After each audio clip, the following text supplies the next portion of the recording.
Okay, without further ado, here is session 2 of Labyrinthian Odyssey. Last time on Labyrinthian Odyssey, our three protagonists, Roto, Flynn, and Hell, arrived in Providence after a skirmish with bandits on the road.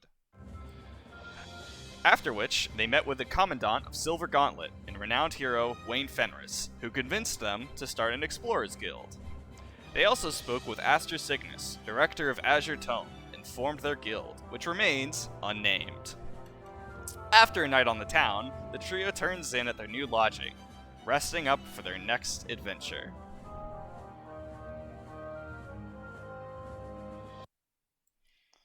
Pause that. Go over. Let's go night.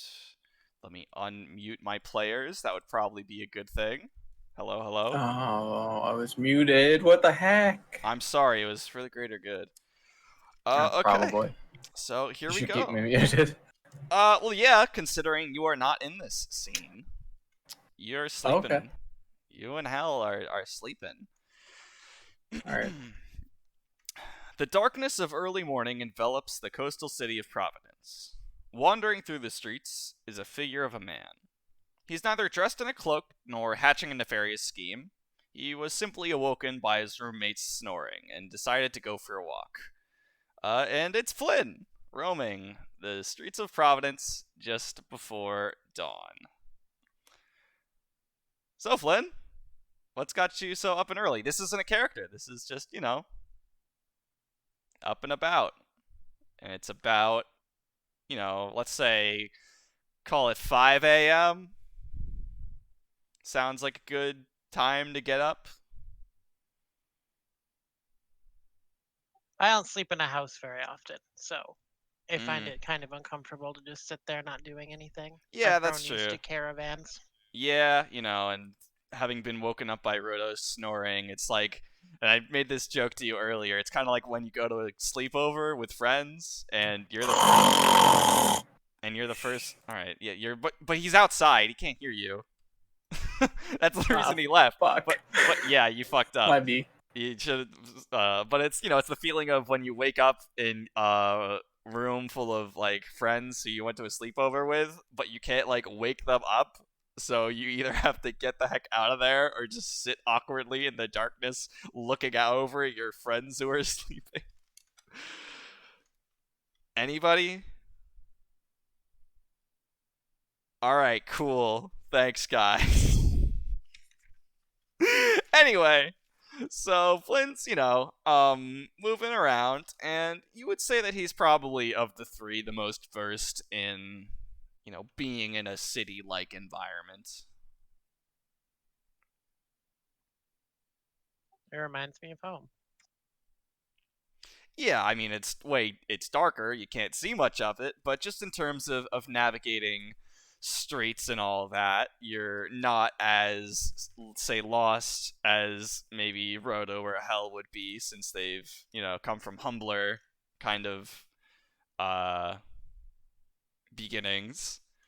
So, Flynn makes his way through the streets in the darkness of before dawn, and which is not any sort of symbolism, it's just the time of day.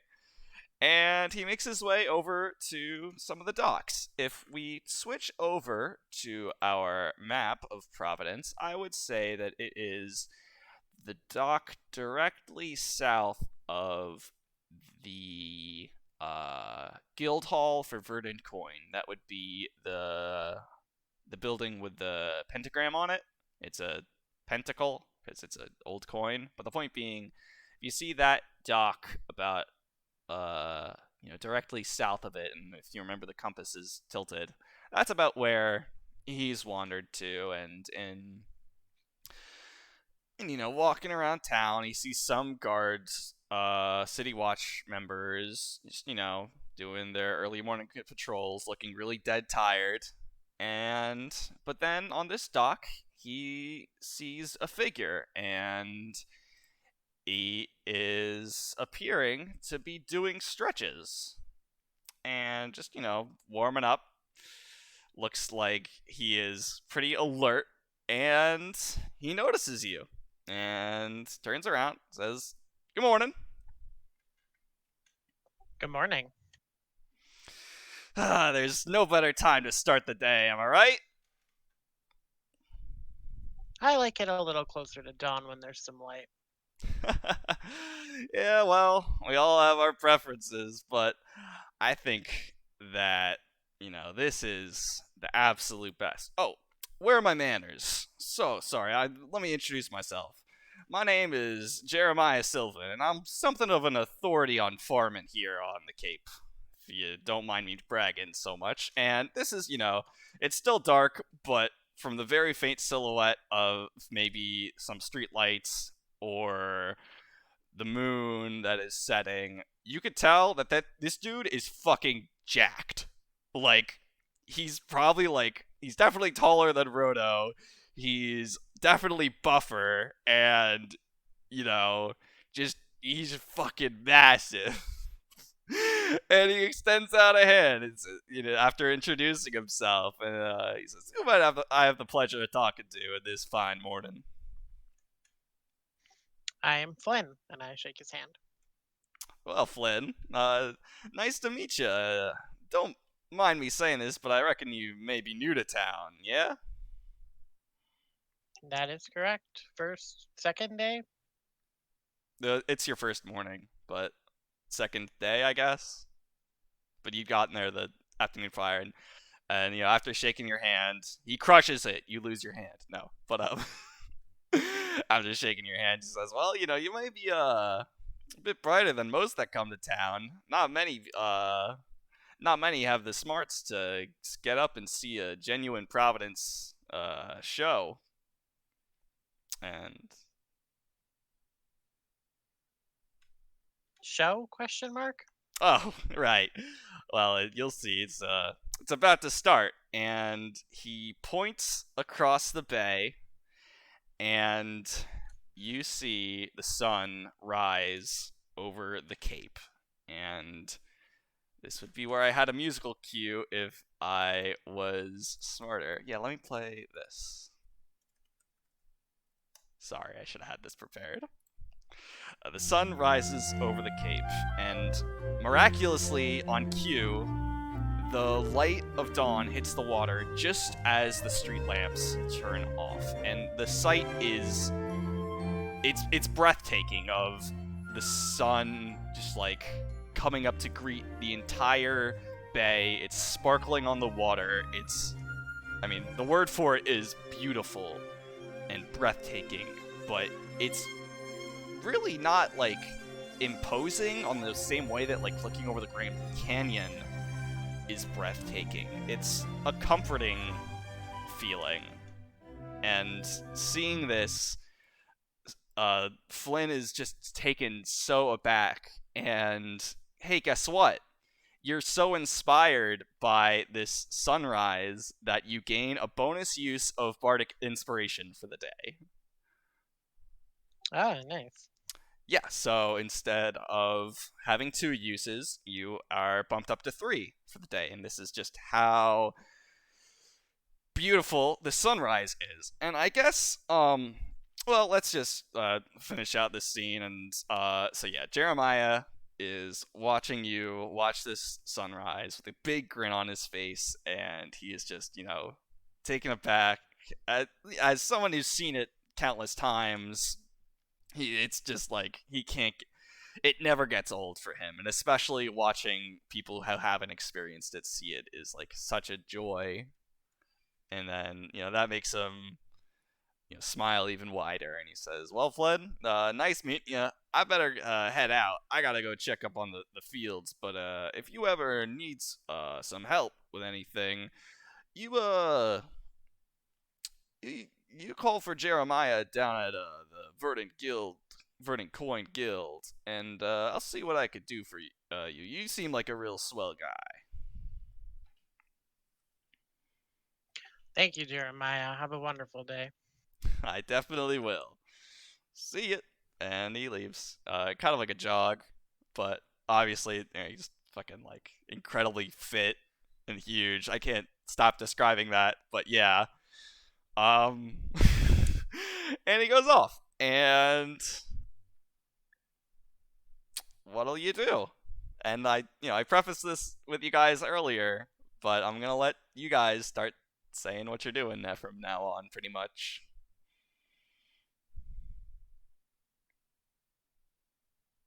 That is a good question.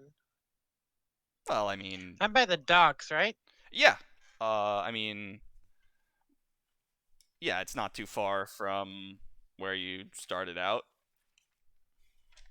Just like a quick walk up the I street. think I'm gonna hang out by the beach for a while because I don't think Hal and Roto will be up for a while yet, and I'm probably gonna work on writing some music or something. Sure, and that's great, and that's kind of after seeing this beautiful sunrise, it's inspired you. So yeah, when you say the beach, you just mean like the docks where you are. Yeah, the docks. Okay, yeah, you're not gonna go like up to like the ocean side. You're just gonna stick to the bay side and like watch No, the I'm gonna stay on town. the bay side, but I'm gonna Okay. get close to the water. Yeah, okay. Um, great. I guess that kind of keys us in while you are enjoying your early morning. Back to the house, back to the guild housing, and Hell and Roto, you two had some fun last night. Not too much. You didn't get too plastered. I mean, Hell as a 16-year-old girl did drink just rum and just pass out. But that I was was a very good Yeah, how influence. hungover am I? you're not hungover, but I mean, you definitely slept in. And I Obvious. guess I'll take this point to mention that socializing in Providence is a big deal, but so is getting your rest. So, depending on how you spend your evenings, will determine whether you'll have a little extra free time in the morning to do stuff. And I guess the best way I can put this in like the most gaming terms possible would be drinking out late. It has long-term benefits in the form of relationships with NPCs, whereas getting an early start has a short-term benefit in that you get bonuses for the day. And they're small bonuses. They're not going to be like, oh, I got a freaking weapon upgrade because I woke up and jogged on the beach. But, just small little benefits. Like, I would say equal to or slightly better than what Flynn got, which was an extra use of his ability, his class feature. So that's just something to keep in mind. You guys aren't penalized or anything. I mean, if you go super overboard and get hungover, there may be penalties for the day, but you guys slept in probably around say like 8:30, whereas Flynn's up and at 'em at like 5:30 to see the sunrise. And so you're actually awoken to a pounding on the door, and it sounds a little something like this. Excuse me. Are you in there? Unnamed guild? And you're not maybe not woken up, but I don't know. You hear this pounding at the Roto, door. you open the door. You're in different room. You slept in different rooms, but if you want to like bother him to get up, All right, Oh yeah, I'll shut up. 100%. I'll get the door, I guess. You get All right, it. I'm getting the door. You open it. I open the door. Good. That was good Foley work. That was almost as good as mine. And it is a city watchman, and it's actually the same city watchman who greeted you three at the gates. And he salutes, and he says, let me pull up. I think I wrote exactly what he said. That's a different one.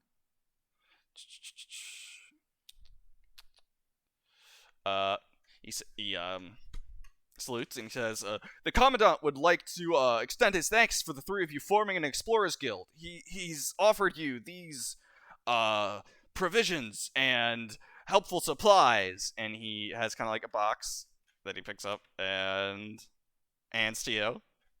I take the box. And then he salutes. He says, the Commandant expects great things of you. then awkwardly kind of runs off because he didn't have anything else to really say.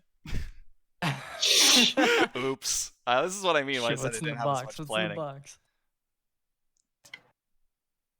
What if the box has a bomb in it? Well, you're opening. All right, one. okay. I'll take one for the team then. Roto opens Thanks, the No Flynn. box. problem. Anytime, dude. Anytime. Does Roto open the box? Yeah, I'll go ahead and open the box. It's a mimic. It kills you. No. So Cool. All right, that's my last one of that this session. No, in the box is several things. There are 3 small cards which bear portraits of the 3 of you, Roto, Flynn, and Hell, and they are your guild membership cards. But the space and insignia section are blank, but they do say, Guild Explorer, Explorer Guild of Providence on them, and they have your likeness on them. They're not photos. They're not like DMV photos, but they're fiction. They're drawings of you that are close enough that you're not going to argue. So you get guild cards. There is a cartography kit, which lets you map, which is good. And then there's also 2 medicas, which supply 1d4 plus 2 points of healing. Nice. So who is carrying those medicas? I think I know who. I literally can't. I guess I'm so- carrying the medicas. Okay. Those are encumbering, right? Yes, yeah, they're Alright. kind of like glass bottles. Think like mason jars of like a salve that she would apply topically. And they're 1d4s? 1d4 plus 2 points of healing.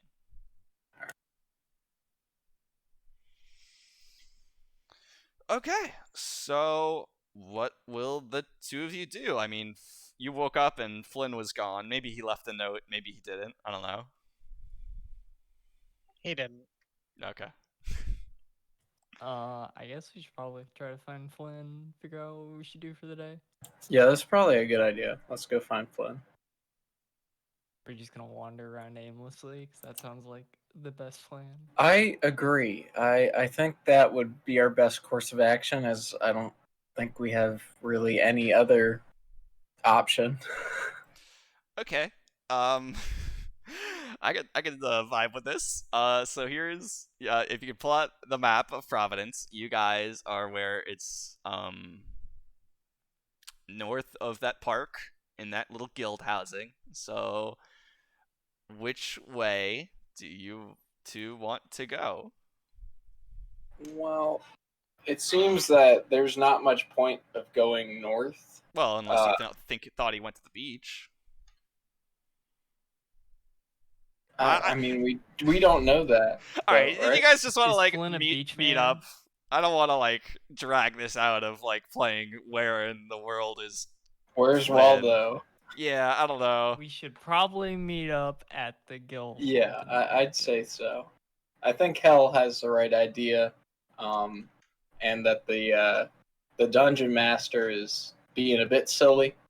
The guild hall is Labyrinth Master. Oh yes, my Well, apologies. okay. Labyrinth master. All right. The 2 of you make your way down to the guild hall. I guess just to triangulate this, Flynn, have you gotten up and from your seat, from your bench? Yeah. Okay. Do you want to convenience this over to you, heading back to the house and then running into them? Yeah, it's been a couple hours. They're probably stirring All by right. now. I should be heading back to the house. Sure. So you head back along that road to the guild housing, and you come across your 2 companions, Hell and Roto.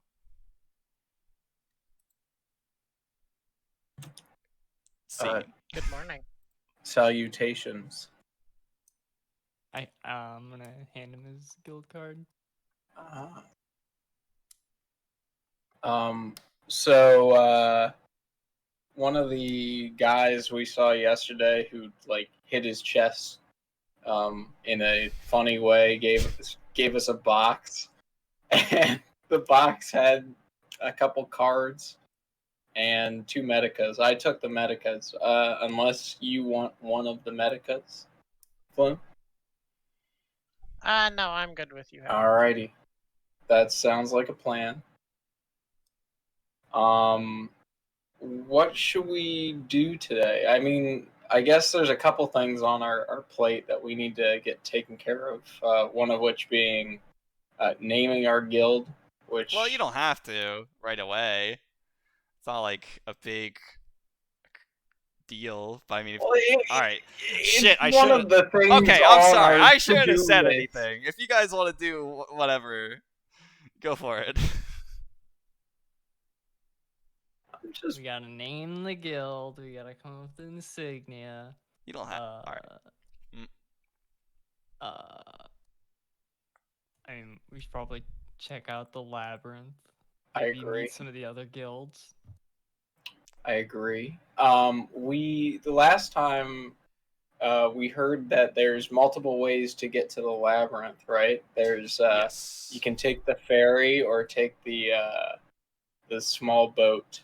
Right. So it's. And I guess we should come to it at some point. Come to a consensus. I can't speak English. Come to a consensus as a common. guild to. Can we mute the labyrinth master? I'm like getting really tilted. I'm fucking trying up. All right. to have a conversation with my guild mates over here. Sorry. And you're trying to derail this conversation.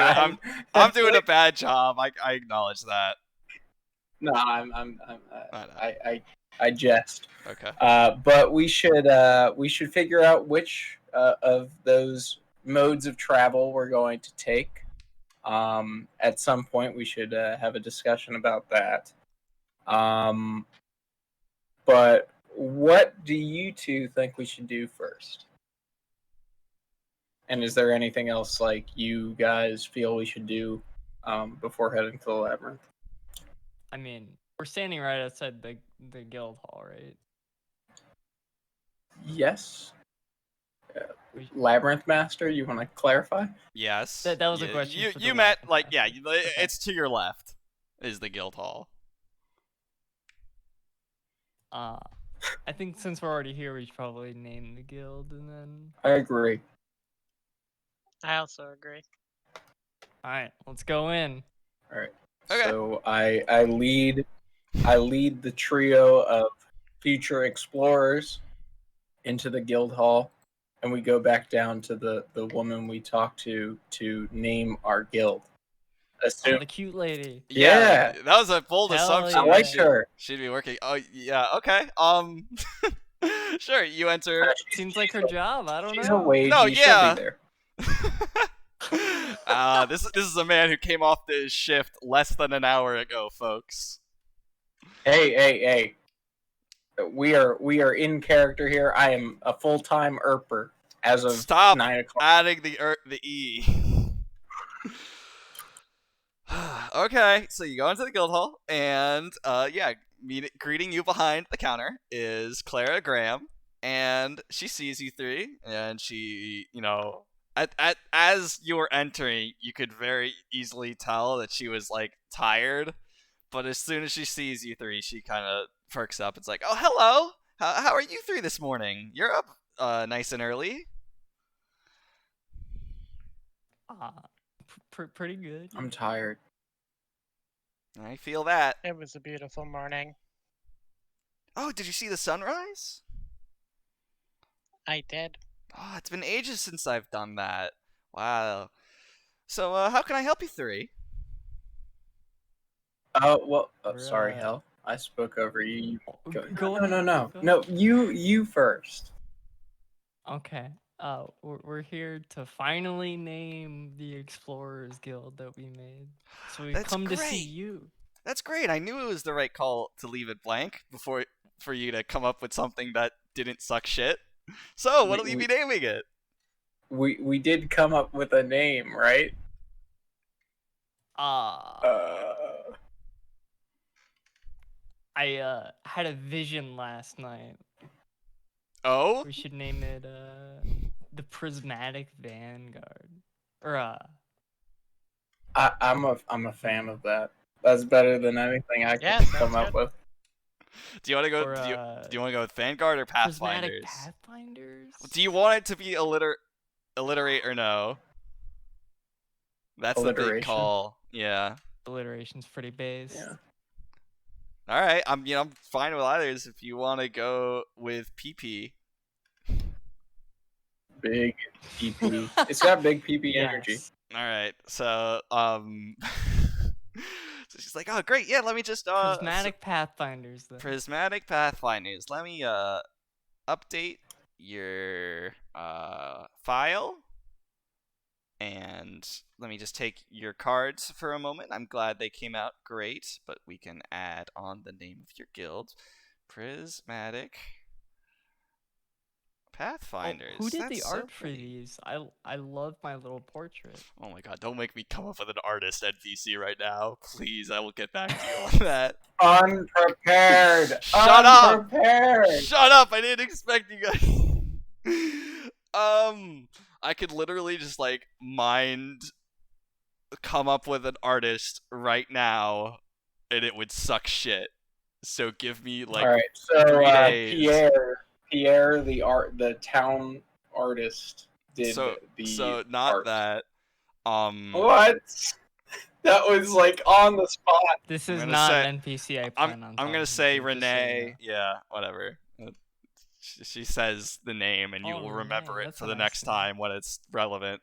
So that's so great that you guys named your guild. Anything else I can help you guys with, or are you off to the labyrinth?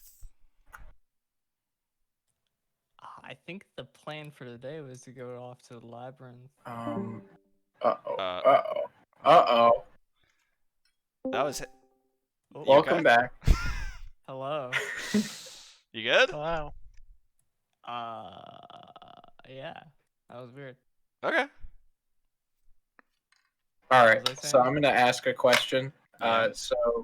You were saying like I guess our plan is to go off to the labyrinth, and then I was gonna ask a follow-up question pertaining to that. So, and this is me talking to the woman working there, Okay. whose name escapes me right now. Clara. Clara. So Clara, it was mentioned yesterday that there are two modes of travel to get to the labyrinth, one being the ferry and the other being the smaller ship that we can take. Do you have any recommendations as to which one we take? She says, let me think. Well, this ferry goes across the bay to the mainland and then circles back and then stops by the labyrinth for, people who want to see it and then comes back to Providence. So that round trip probably takes about an hour and a half, and about an hour and 15 minutes of it is just sitting for it to wait to go across. If you want to get there faster, I would recommend the sea taxis that Stygian Tide provides. That'll probably get you there in about half an hour, and you won't be waiting around. But the ferry is great if you want to get to the mainland, or just take the scenic route.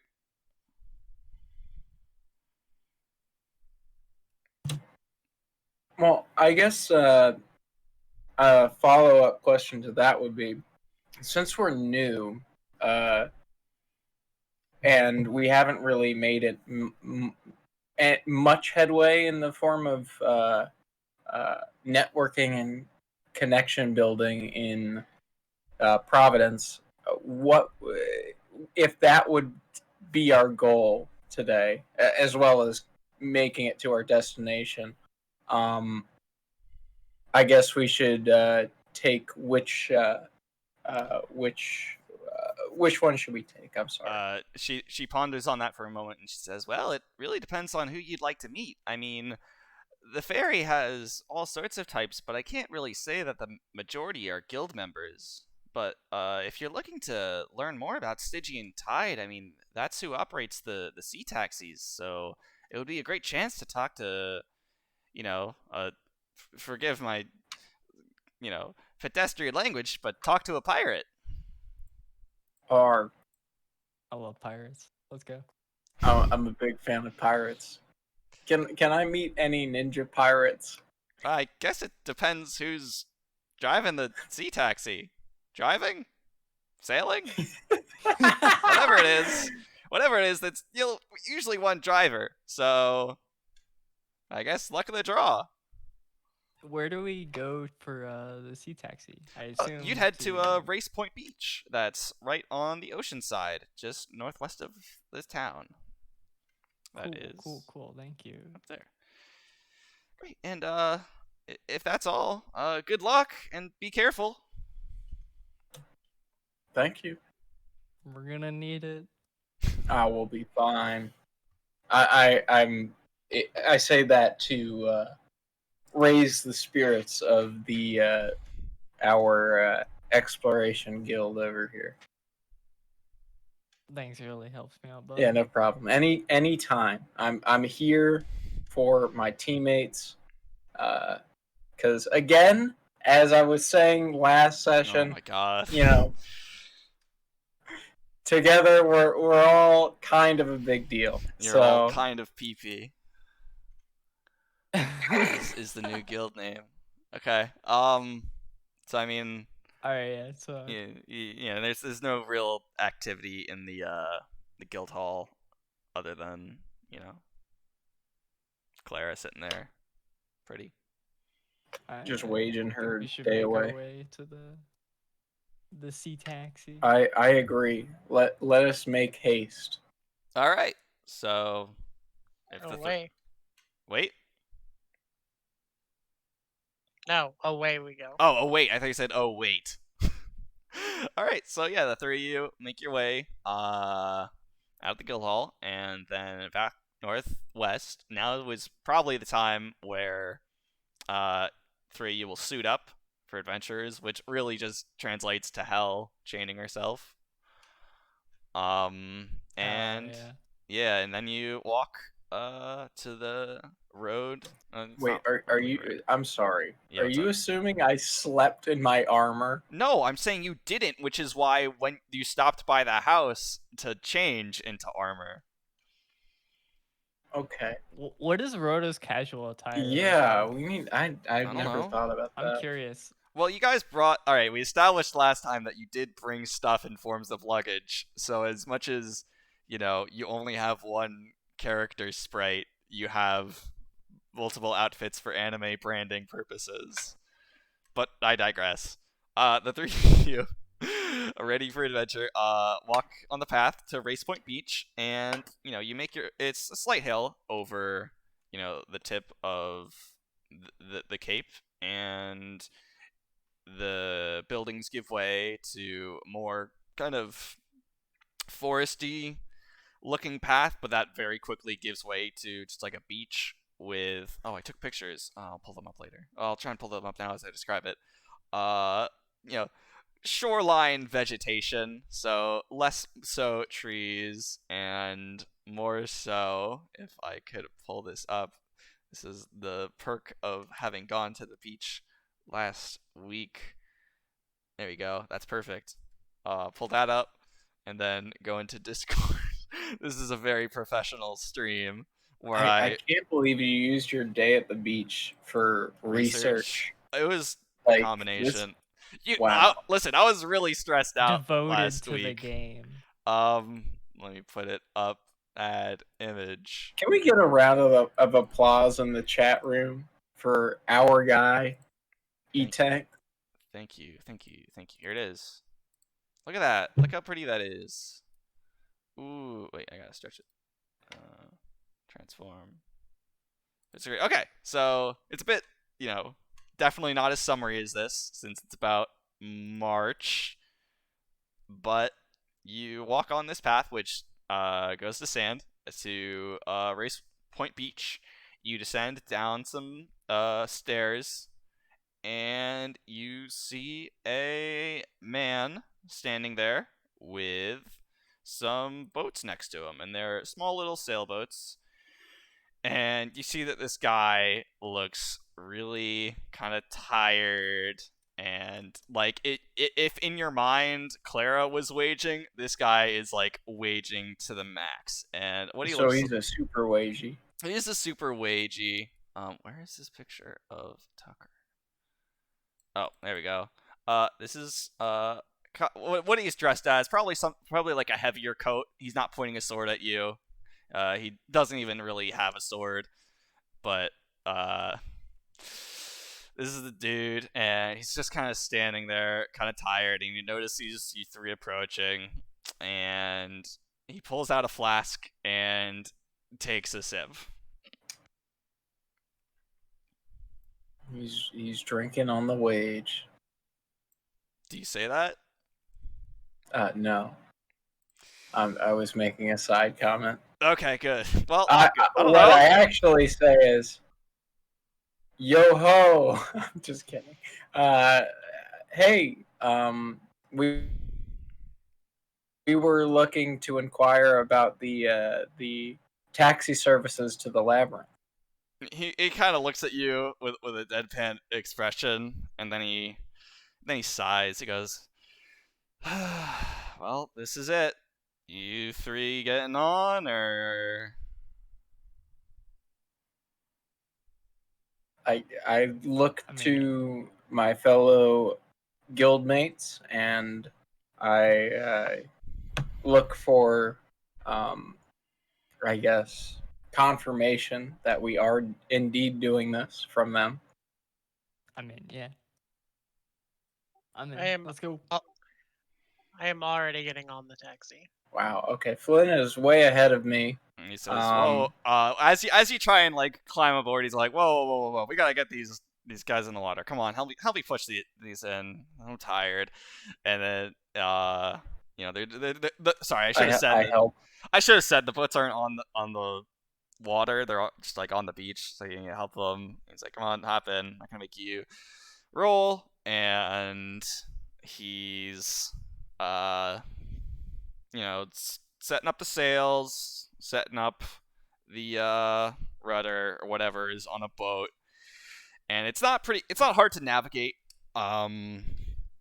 Seeing as how for the first time, as you got on this beach, you had a clear line of sight at the Yggdrasil Tree, and I'm not going to do a whole big speech because I did that last week when you saw it in the town, but it's definitely a lot clearer, not obstructed by any buildings. And Hell, make a perception check for me. Okay. What modifier? That this would use? be wisdom.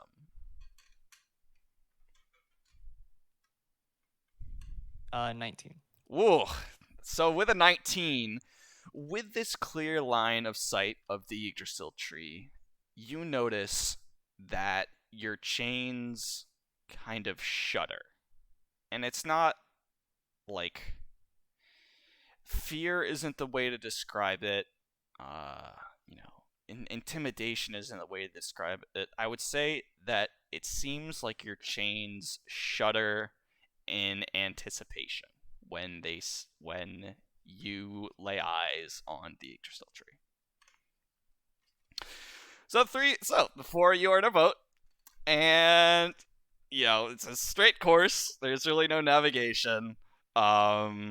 The man in pirate garb kind of pulls out his compass as a formality, and then notes that he's going the right way, and then he sulks a bit and just like kind of slouches down in the seat of the boat, and he sighs. He goes,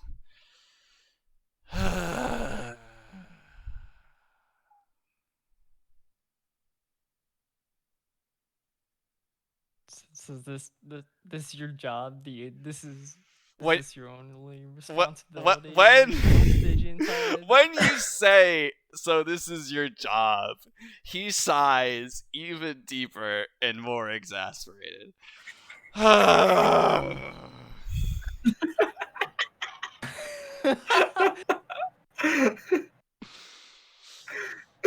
And Any advice for some new adventurers? He looks at you when he says that, and he kind of looks down, and he says, "Yeah, I got some advice." And then he looks mad for a second, but not mad at you, and he says, "Don't challenge a ninja to a drinking contest, 'cause you'll lose." Let me add that one to my notes real quick. I stare at Roto while he says that. I'm taking notes. I am grinning because I've got a +1 drinking stat, and I fear no ninja.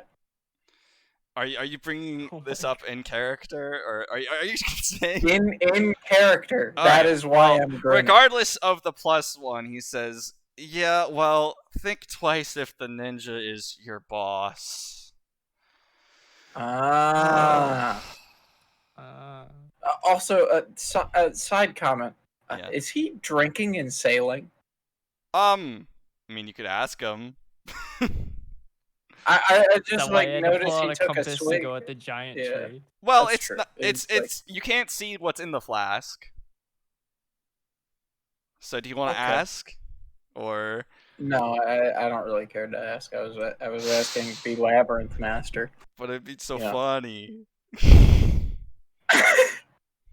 No, it wouldn't. You don't know what's in the flask? It's a funny joke. I asked the sailor if I could get a swig of the drink in the flask. He There looks you go. he looks down at it. He says, You want my coffee?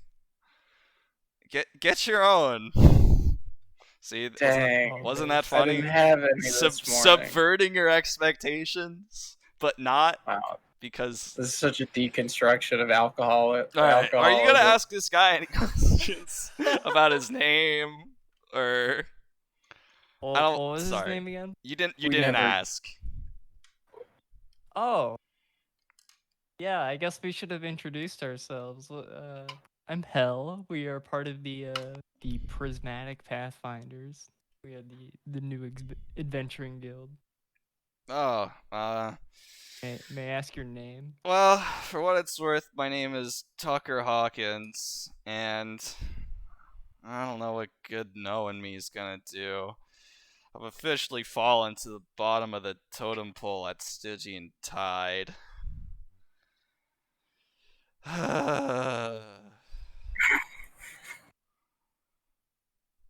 Is there anything we can do to help raise those spirits?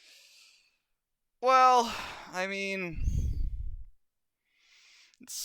you could probably hear out my tale of woe. That might help me a bit. I'd love to hear your tale of woe, my good friend. Hey, thanks. And what's your name?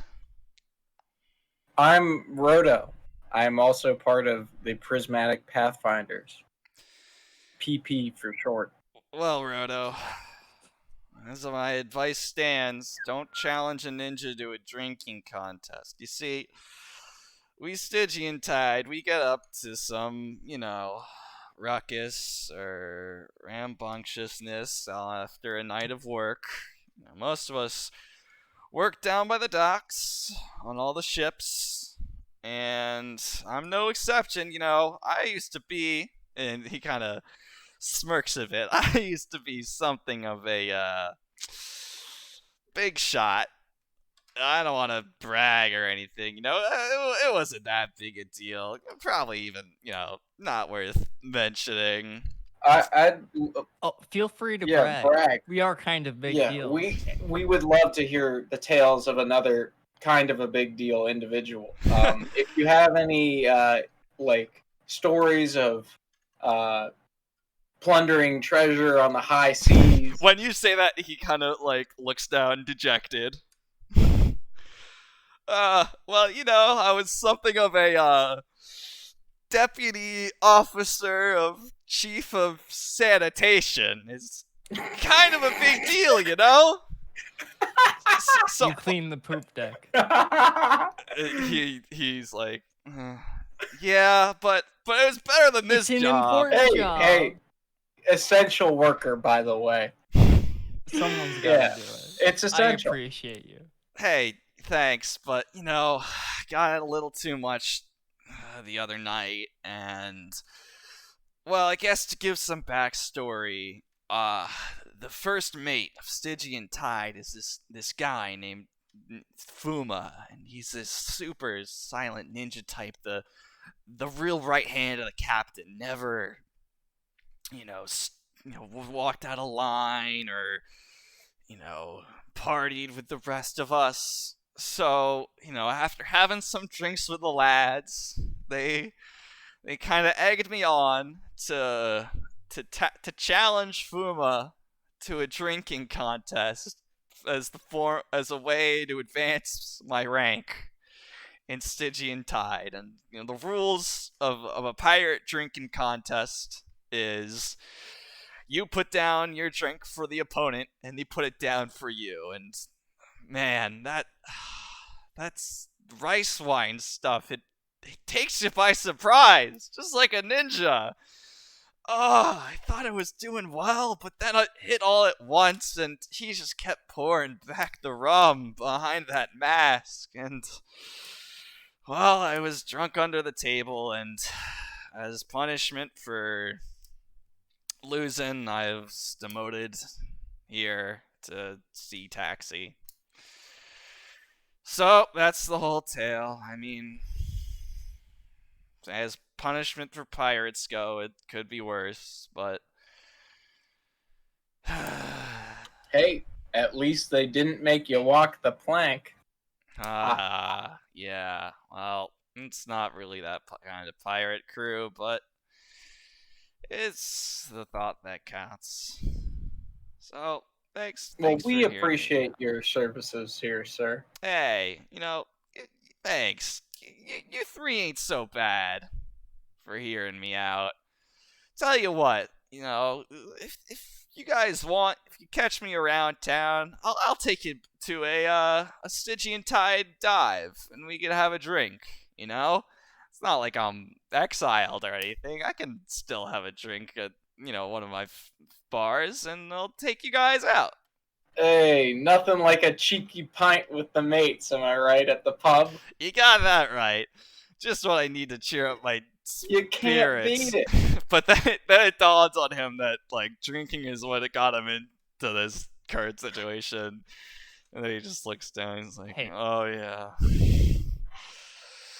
Well, it looks like we're nearing up on the Yggdrasil Tree, and you guys have been chatting away as you've been getting closer and closer, and it just dawns on you three that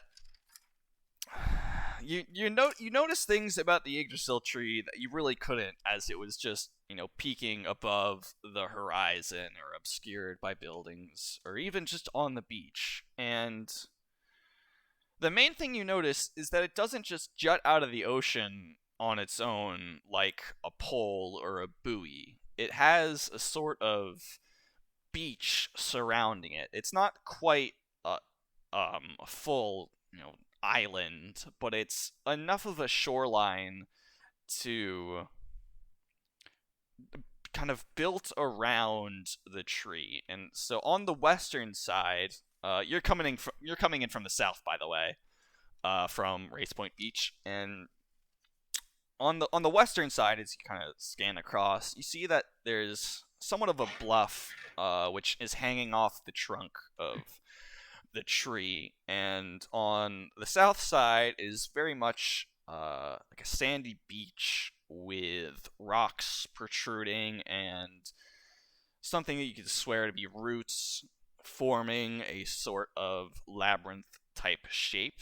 And then you scan over to the right, where there are these huge, the eastern side, where these huge dunes that are just, there's no way to scale them, and even if you were, there would be sharp rocks at the top of them. And, this is what you see as you disembark on the shore of the Yggdrasil Tree. And, Tucker is there, and he ties it up. He's got like a stake puts in the sand, and then he sits back in the boat, and he says, "Well, I'll be waiting for you three here. Don't go dying, so I could get you those drinks." And Thanks, we'll try not to. yeah, I'm here to take the damage from my fellow guildmates over here. They'll be fine. and he says, "Oh, right. One thing. Yeah, I should warn you guys, since you seem like all right people who I don't want to die." And he says, "So, I mean, you heard about when the leaders of Verdant Coin got lost, yeah? Indeed. Yes. Well, when the search parties went in, it was a real mad dash to get as high as possible. And, High those- as an altitude, I'm assuming. Yes, high up in the tree, and there were some serious injuries from not where you would expect. Right here on this kind of first floor of the labyrinth were probably the highest number of injuries. Some people are still in the hospital recovering, and I'll just tell it to you straight. If you see a snake, run. Don't try and fight it. That there's what we call an FOE. So don't ask me what it FOE, stands does that for. stand for? I'm not one of those Azure Tome types with the fancy Latin roots. So just I know it's a big snake that took a bite out of some of my mates. So if you see it skulking around in some corridors, try and find a way to avoid it, or just run if it sees you and tries to catch you. Everything else is pretty much small fry, but the snakes don't mess with. Alright, we'll do. All right. So, who's ready to adventure? I am. Are you I am. guys ready to I'm excited. see what's behind the post-it notes? All right, let me clear up my space. Wow, that wasn't like almost an hour. That's about how far I thought. Okay. I have to point down a light. So, to clear it up for other people, welcome to Labyrinthian Odyssey. It's based on Etrian Odyssey, which is a dungeon crawler. And Dungeons and Dragons is part dungeon crawler. So let's put them together and see what we got. Oh wait, where is that other post-it note? Oh shit. Hang on. Somewhere on here. There it is. Got it. Alright. That's for me to look at. So, how I thought the system would work is that I'd be describing every room, and you guys would be rolling to map. But that sucks. So, let me just unveil to you the room you enter as you step through the shore, and there's somewhat of a gate, but there's nobody tending to the gate at this hour, which is about like 10 a.m. So, you enter the Yggdrasil Labyrinth, and you come across... Can you see that? Yes. Mhm. So, that is the opening foyer. Oh, shit. You didn't see that. And... Hang on. Shit. Wow, what are those weird marks on the wall? Shut up! You didn't see shit.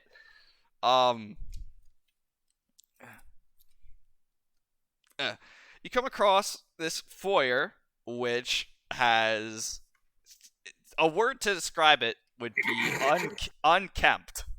There is tons of driftwood and bits of branches and some rocks that are some debris. It is not. It's weird to say of a natural labyrinth, but it is definitely dirty. So, what do you guys do? Do you guys you want to roll? You want to just go forward? You want to check for stuff? Check your gear? Inspect the driftwood. Okay. Roll per. wait, something in front of you, so that would be investigation, which is intelligence. Investigation is intelligence, and that is what mod? Intelligence. Oh, I'm sorry, I'm dumb. Alright, D20 There you go. plus 1. Oh shit, I should Roll. put. Oh wait. It's not. Sorry, I didn't want to stop you. Here are you guys. Da da da. Check it out. So that's how you Alright, three should are I gonna roll move. again? Huh? What? Should I roll again? You don't have to roll again. What'd you roll? A 4. Oh, Or a 3 plus you pick up the stick. It's a stick. 1. You're not sure where it came from as you look ahead of you and look up and see a gigantic tree. It may be the first stick Roto has ever seen. Powerful. Anyone else? Cool stick. Anyone else want to try? You could take the stick. There's nothing stopping you. Is it encumbering? It'll take up 1 slot, and I'll say it's a. Driftwood's pretty tough. It'll be a 1d4 weapon, but it's not a sword or an axe. Yeah, I'm just gonna like You're just gonna put it down. throw. I'm gonna throw it. All right. It lands in the sand. I throw the stick because I Okay. think as I thought it was a cool stick, and now I think it's kind of a dumb stick. So I throw it Damn, on this the really is a fantastic adventure filled with twists and turns. ground. Anyone else want to go? Oh, the exit is to So the what's north. all in this room? It's just a bunch of driftwood. Bunch of debris and driftwood and rocks. By debris. Rocks. And probably okay. like fallings from the tree, but nothing that doesn't look ordinarily tree-like, but bigger. Yeah, I'm good. Flynn, you missed your chance to bardic inspiration that investigation roll and make that stick the super stick. Nah, but Oh, I feel like I dodged a bullet. yeah, no, I don't think a D6 would have helped that. All right, where will you go? There's only that. Yeah, we can All kind of right, only go so forward. yeah, okay, you are going to continue. Can we assume up is north? Yes. This is not like the shitty Okay. town. Oh fuck! There go you guys forever. Shit! I dropped your piece. Where'd it go? Fuck. Hang on. Oh no. Oh, It was no. a nice adventure. Well, We all GG. died. Oh, I found it. Fell into an actual trap. You fucking never mind. backwards long jumped, but you got the wrong angle, so you just ended up where you started. Okay, so the party goes north through the hallway, and they come across another room with not that much stuff, but entryways or exitways going east and west. However, when you enter the room, you notice some movement in from behind the rocks. So, you're not sure what it is, but it's definitely something alive. I should probably take one for the team and check it out. Okay. Are you gonna move closer Thanks, to it? Roto. I really appreciate it. Yes. Okay, I gotta think about like. Well, do you want to all move together, but just you in the front, or? Well, I'm gonna have to consult with my guildmates here, see what they think before I drag them into me like getting us killed. I'll follow. Yeah. I will also follow you. All right. Okay. So the three of you go to investigate movement from behind the rocks, and out jumps two monsters. They are beach plums, which is to say they are deadly durians from 3, but red and stylized to resemble the classic Cape Cod beach plums. So the two jump out and see you. So let's roll initiative. And this is where I would play Etrian Odyssey battle music. Bum, bum, bum, bum, bum, bum, bum, Where's my bum, mouse? bum, bum, bum. There's my mouse. So let us roll initiative for these beach plums and you guys. And let's do a better job at recording initiative order so I do not mix it up. And I'm going to get out my d20. Oh, I don't have a cup. That's fine. Switch back to this. That's agility modifier, right? Yep, I'm gonna write down you guys. Mhm. How Flynn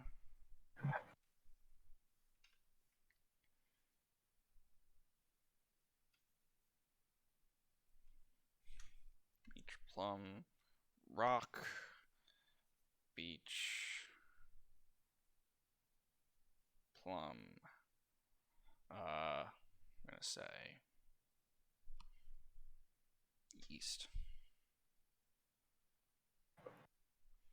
What is their agility mod? -1. Oh, I probably shouldn't have said that out loud. Sorry. That's not it. Whatever. Okay, how did you guys roll initiative? 8 minus 1. So you got a 7?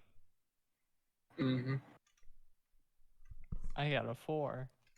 Okay. I got an 18. All right. So, first in the order versus these beach plums is Flynn.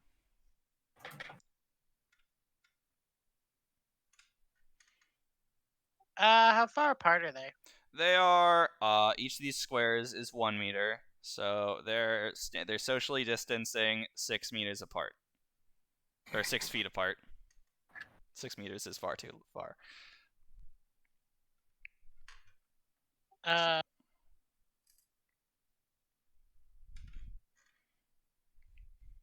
I will drop a sonic chord first movement in between the two. It is a 10-foot radius Yeah. sphere, so I should be able to hit them both. You can get them both. All right. So I'm using 2 die, so it Oh, is wow. a DC 12 vitality save. okay. Going in with both dice. Did you roll them? I did. I rolled a 3 and a 1, and +2 for the number All of right. dice rolls. Lucky, so 6 lucky damage. you. You don't save it. You don't lose any. So let's see. They have to beat a 12. Yes. That's a no on that one. That is yes on that one. So this one takes 2 damage. This one takes 4. They are definitely give cartoony. This one definitely gives cartoony like spinny eyes as it takes 4 points of damage. This one kind of they still spin really funny, but less so. Okay, next in the order is this beach plum. So it is going to waddle up on to Roto, and it is going to bash him. And so I am going to roll a d20.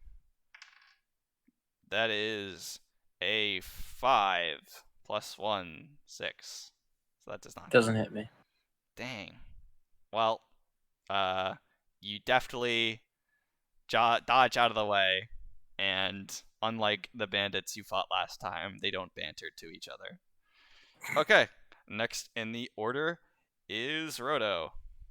So you got All one right. beach plum in front of you that got hit for 4, and then the other one closer to the rock, which got hit for 2.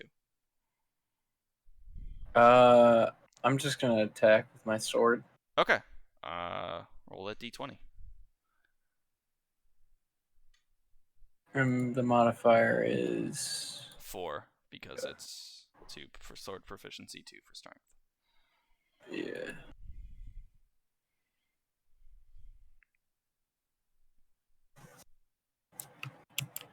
+4 or +2? +4. Sword, right. 11. Ooh, that hits. So roll damage.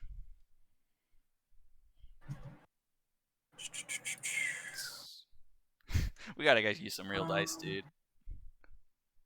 Yeah. That's what you're gonna get with your first paycheck, right? Oh. No. No pressure. All right. 9 9 total? total. Nope, that does not hit. It you hit the sand below it. These things are like watermelon sized, by the way. Dang. All right. Next in the I'm order. such a klutz. Next in the order is this beach plum, and it is going to waddle on over to Roto and try and hit him. So now you got these two next to each other, trying not to move them. Positioning doesn't matter too much for these small fights, but I'll try and keep it as steady as I can. It's trying to like, all right, it's going. Shit, they're so small. There. Imagine it has the symbol on it. All right, roll a d20. Nope, that's a 7. Doesn't hit. Yeah, these. Easy. All right. Next in the order is Hell.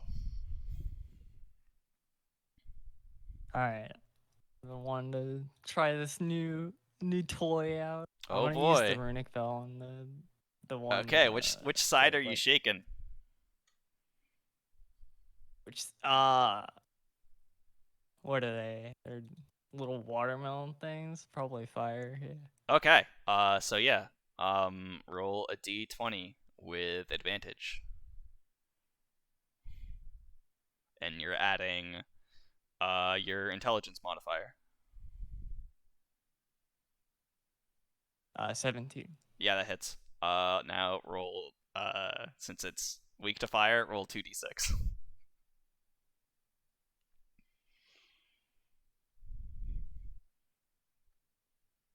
10.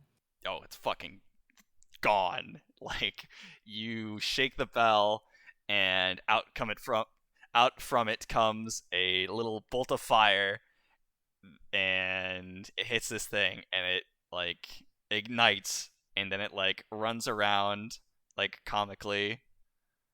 Okay, do you guys know in Earthbound the enemies Fobbies?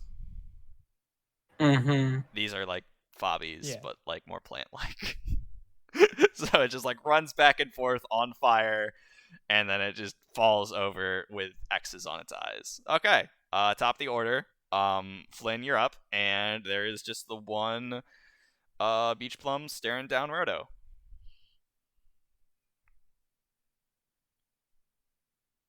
I will walk up and attack with my Traveler's Dagger. Okay. Give me d20 plus 1, because it's finesse. That is a 20. Oh, wait, nat 20? No, that's 19 plus 1. Oh, okay. Well, you hit it, yeah. So roll damage. 3. All right. Yeah, it take 0. It is looking really like gross. Like, have you guys seen what a beach plum is? I mean, No. it's pretty self-explanatory, but they're like gross because when you're walking on the path to the beach, they like always get stepped on, and so you gotta like don't want to step on it. Whatever. This one looks like it's been stepped on and it's not doing so hot. Okay. Next is the beach plum, which is beat up, the one that's not dead. And it's gonna try and bash Roto. Come on. This time it's gonna get you. Hey, No. 13 plus 1, 14. Oh, well. It's gonna get you for 1d4. Come on, I'm gonna get you. Yeah, 3 damage. Ouch. Frickin' bumps you real good in the tummy. And you go, oof. Alright, you're up, Roto.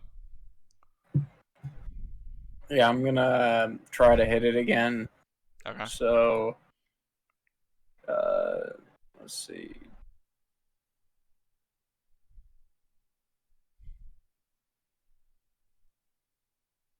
Dang. What'd you get? Oh, I rolled a d12 by accident. Let me Oh my reroll. fucking god. Okay, I keep on The rolling wolf 9. I've man. rolled 9 3 times in a row. I'm gonna refresh this page. You're gonna This is refresh your broken. dice. So needless to say, you This missed. is Okay. broken. Hell, you're up. What? You Okay. missed. Dang. Got Alright, bad well, RNG. I'll use my runic bell again. All right, yeah. Roll with The advantage. fire runic bell.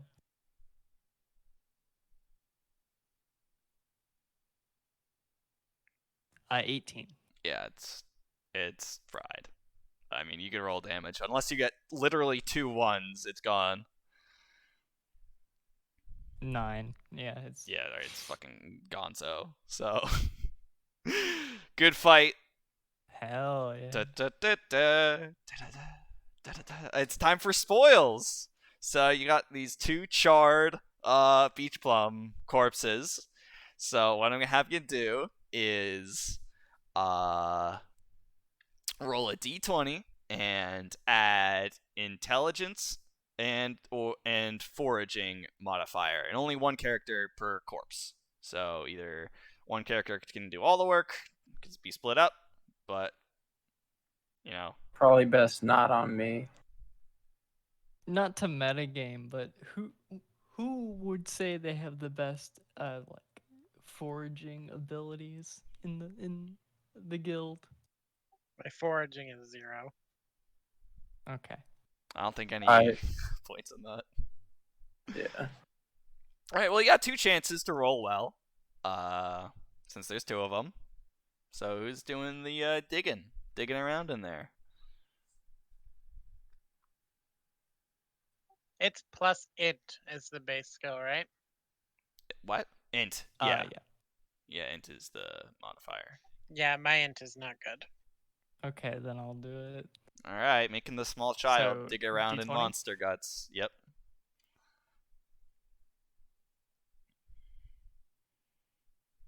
First one 17. All right, yeah, that's good.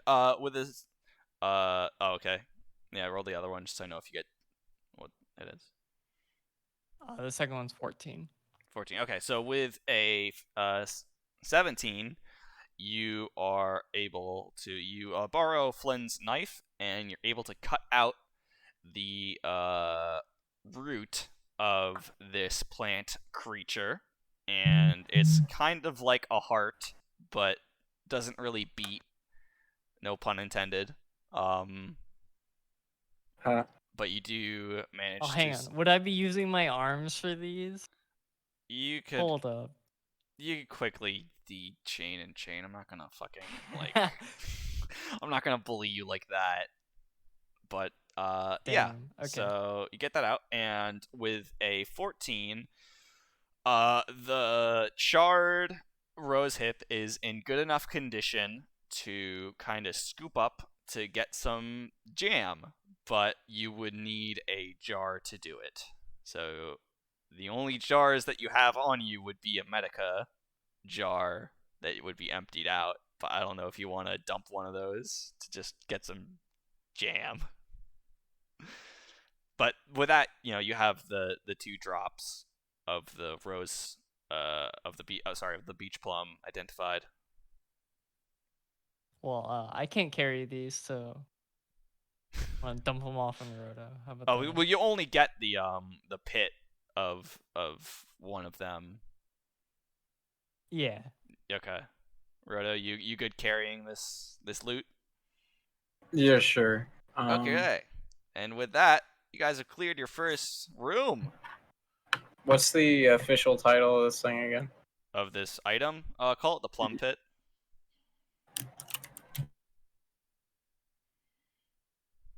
All right. So, I have 2 of them. battle well fought. How you guys? Oh no, you just have 1. Oh. Yeah, Hell was just able to get 1. How's it feel? Cleared out your first room. Well, I don't know.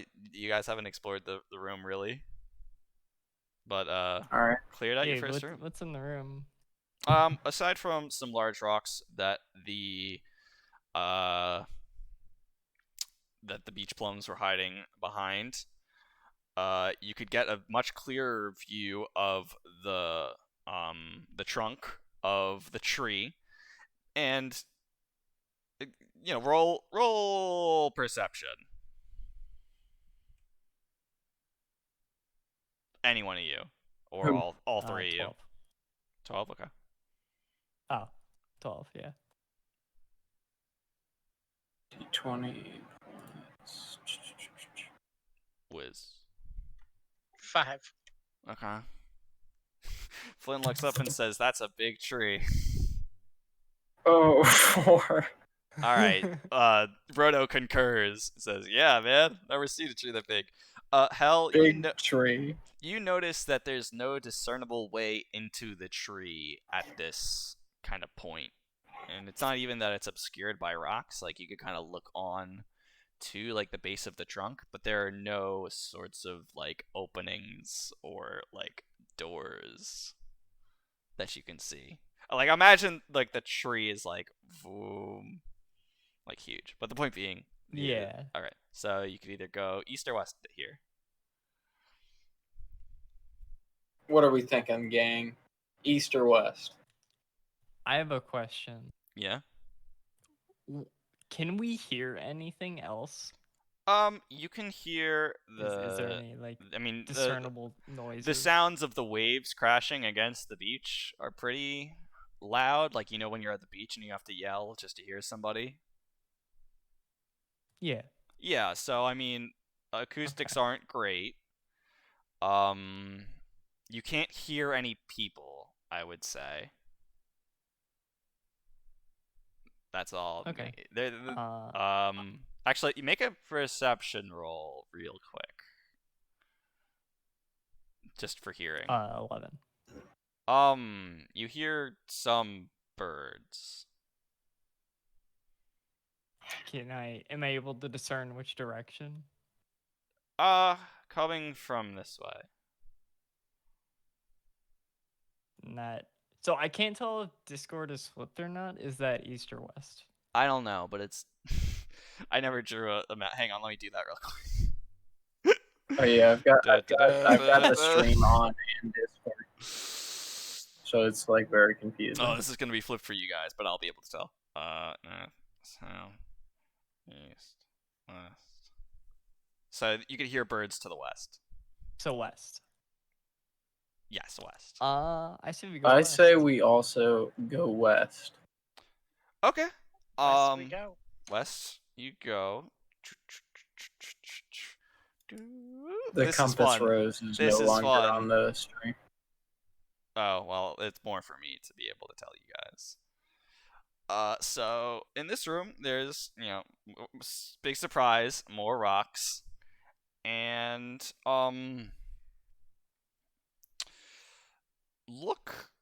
make a perception roll. All three of you.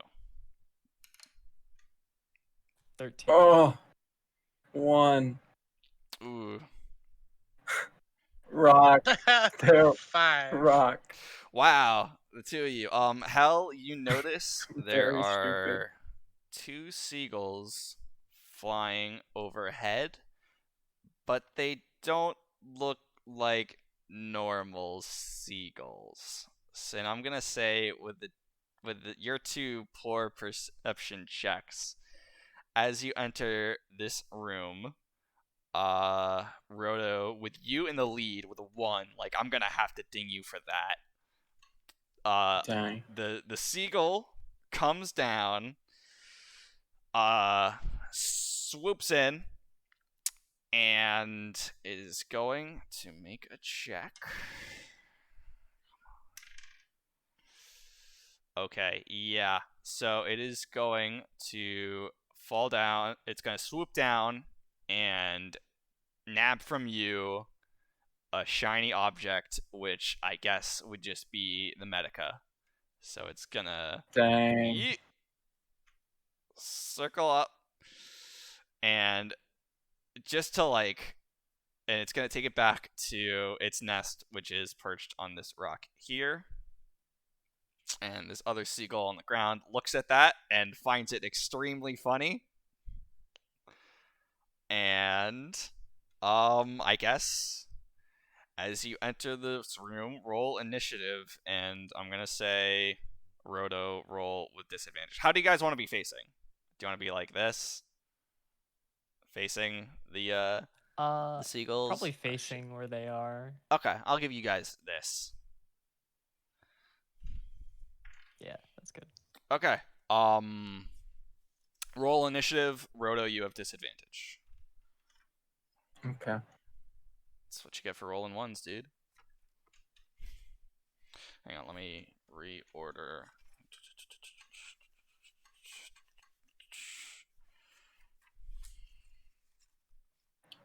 What the hell? Let me go on nest. Gull near rocks. Oh, I'm going last. That might be a good time to use an ability. Yeah, I know. Are we in a? Is this? Have we initiated a battle? Yeah, Because I rolled they- another one. they stole some shit and they're not. Oh and my they're God. looking to scrap. Okay, so I'm before the 13, turn order 10. starts. I'm definitely using Falcon Edge. Okay. I will say that at this position, to reach a goal, 1, 2, 3, 4, 5. You need to roll a 5 or a 6 to get the Okay, bonus movement. Just to put that into calculus, because this one's sitting on top of a rock. This one's not in melee range. It's about let's say 10 feet up. This one is Alright, so I rolled a- lying on the ground. Well, wait. Do I start with a D20? Just let me get clear. You're a 1. Hell and Flynn, what did you roll for initiative? 13. 17, 13. You guys gotta stop tying little DNDDiceRoller.com really hates me today. It's all a scam to get you to buy more dice. Yeah. Yeah, I mean, so Roto, if you're using Falcon Edge, you roll that D6 for me first, because if you don't reach, there's no melee attack to make. What's the modifier again? There's no modifier. It's just you're rolling a D6 and you're trying to get a 5 or a 6 to get close enough to this bird. Ooh, baby. Roll the 6. Okay. Let's go. Well, that also means that the die is lost. But okay, I gotta really quick. I gotta cut up some paper and just like Sharpie it with Roto. Where's my scissors? Fuck. Oh, you know what? No, I can't use that. Oh wait, no, I can't use that. Where are my scissors? God damn it! My whatever. luck turns. Your luck turns as I have to like rip a piece of draft paper with my fingers. This is a professional production, by the way. Come on. This is the run.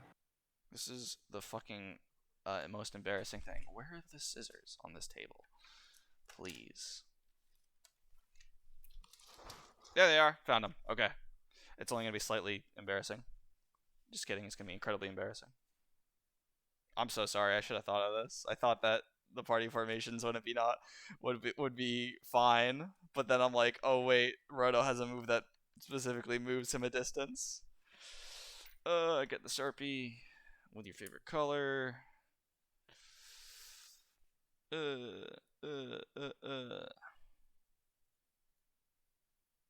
Alright. But you still have to make the attack roll to see if it hits. Alright. You're there. You're there, not there. So you run up, you dash to this seagull that's still on the beach, sand, and make an attack roll with +5 because it's 2 sword, 2 strength, and then 1 die. D10. You're rolling a D20 because you're rolling to attack. Oh yeah. Come on, bud. 22. Wow. Yeah.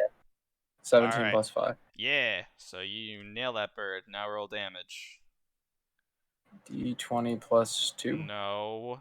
D10 Damage plus is 2. D6 plus 2. Uh, Fucker is trying to roll D20s for damage on level 1. Can you believe it, folks? Alright, I rolled a 6 plus 2. 6 plus 2. That is an 8. That bird gets, like, a wing chopped off of it. That's based. That is a wounded bird. Damn. Alright. Next in the order is Hell. So you've got a one-winged bird that Roto just freaking named, and then you got this I'm bird kind of on the hungry rock. for some one-winged bird, fried bird. You can get there. That was good. You really got there with the Final Fantasy VII reference. All right, Hell, what are you doing? This might be a weird question. What's Sure. the yeah, actually never mind.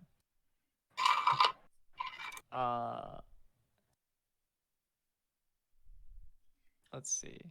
I'm gonna chain snare the other bird, the one that The one on the rock? Okay, Roto didn't hit.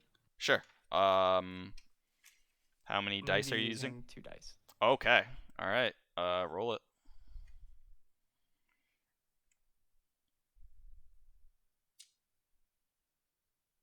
3 and 6.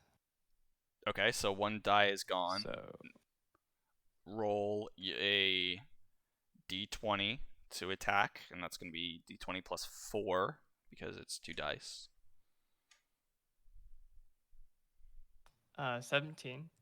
Yeah, that hits. And that was 9 damage. Yeah. All right. Well, 9. I had my intelligence mod, right? Regardless, that bird just got smacked by this chain. It was sitting on this rock with the medica jar in its beak, and it is just like perfectly like chained up, and then like the chains tighten like how you tie up a bird on Thanksgiving, and this seagull just like falls off the rock dead. Okay. Cool. Big Easy clap. damage. Next is Flynn. You got this wing chopped off bird that Roto's standing next to. I will walk up and stab at it with my Traveler's Dagger. All right, show me d20 plus 1. That's an 18 plus 1. So Oh 19. yeah, and that's you just like poke it and it dies. Hey, check it out. That's another encounter down. I could get rid of fake Roto. I could blow off these. We are so good at this. Yeah, well, what are you gonna do with these birds? Probably gonna have to try and get stuff from them. All right. Can I get my medica back? Oh yeah, when when Hell chained up this bird on the rock, it like fell and the medica fell in the sand unbroken. Word. I'm glad it's not broken. I am too. All right. So 2 d20s.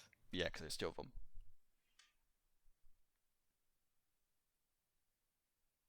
$12 and 16. Okay. You get one from this one. You get the tail feathers, and I'll say those aren't encumbering.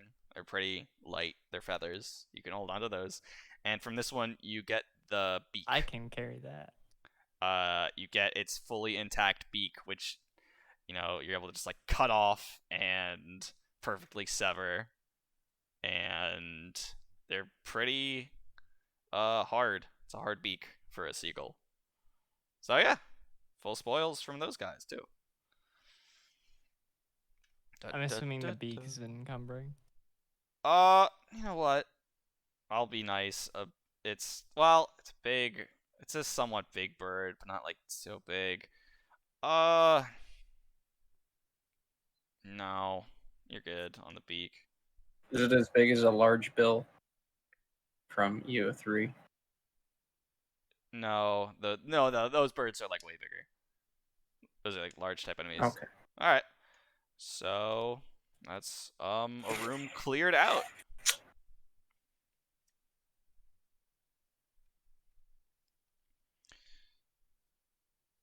GG's. What'll you do in this Yeah, room? they had a nest in this room, right? Yep, on top of this rock. Is there anything in the nest? You're not 10 feet tall, so I don't know how you would see that. Can I use my chains to grab the nest? Um, I like that thinking. I think there is probably a easier solution standing next to you. In the form of a person. I said I like that solution. Alright, sure. You know what? Yeah, go for it. Cast. If you really want to do this, if you want to, risk blowing your. Whatever. Yeah, sure. Roll chain snare. Yes. Alright, roll that d6. And you don't have to. It's not an attack, but just see how it goes. I got a 6. No, well, there you go. That's your last. I regret this immediately. Yeah. You get that. You pull Please down. tell me there's something in it. You pull down the nest, and inside is 100 tall of loose change. Nice. Worth. Yeah, nice. Now you don't have spells. When you could have just, I don't know, stood on Roto's shoulders to get up. Whatever. I thought it was cool. I tried so hard to hint like there's a better solution standing next to you in the form of a taller guy. I mean, they didn't volunteer. What was I I supposed to did do? say I like that thinking. Cool. I encourage this. No, this is going great. Anything else you want to check out? Actually, yeah. Well, no, you're not on there. Anything else you want to check out in the room? Is there any markings on like the tree where there's like a door or something? Or No. is it like the other room? I mean, yeah, and Okay. also, So yeah, which way will you go? Oh shit! How am I supposed to pull this off? Okay, I'll get to that. I say we go further this way. I like that idea. We should continue on the I path. agree. Okay, I gotta figure out how I'm gonna pull this off because I'm actually stupid and put post-it notes on top of other post-it notes. So maybe let me turn off webcam for a sec. Do do do do do do do do do. Why would I do this to myself? Not that.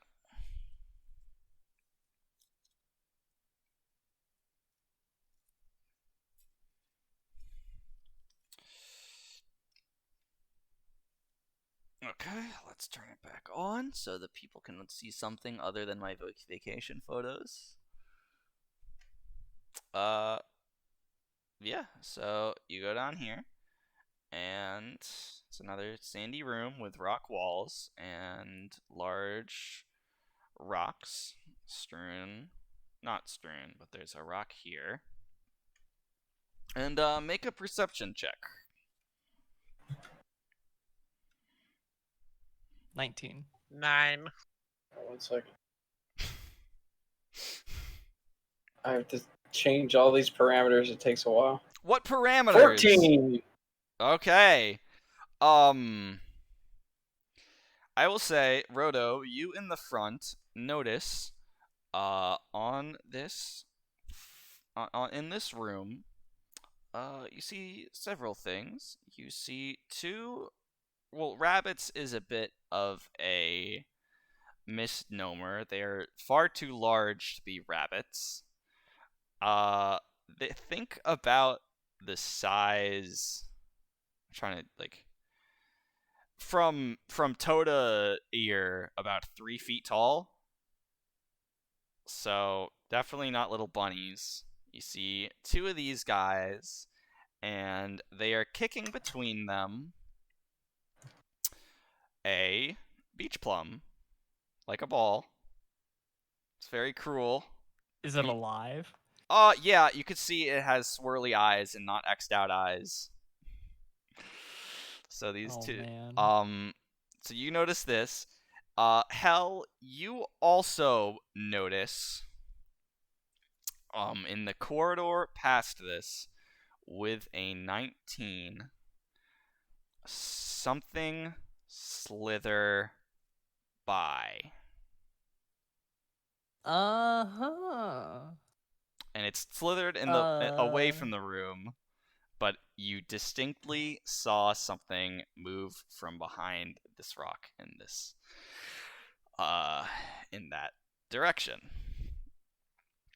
Flynn, you don't see shit. you see the monsters too. But that's what you see in this room, and also the passageway leading south. So let us roll initiative between you and these 3 monsters. Can we try to pull the monsters into the other room? Like Into make a this room? distraction, like no, back Back to this room. You could try. I mean, if you want to vocalize that to your party members, what would that sound like? I'm definitely vocalizing that there's a. I saw a snake. Snake alert! Snake alert! Wee woo wee. Wee woo wee woo. All right. I think that's probably a good idea. Okay. I mean, these rabbits have definitely like locked onto you, and they like a red gleam in their eyes. One of them like held the ball of the beach plum under its paw, and is like staring you down like very warily. Oh man. Hang on, I'm just erasing the initiative rolls I have, so when we roll new ones. Now it would be the time for an action to pull them back. I don't know what that would be. Be aware that, I mean, just to show you, the snake did go this way, but it's still very much. Yeah. Well, snakes don't really have great hearing, but I don't know what your idea is to to get these away.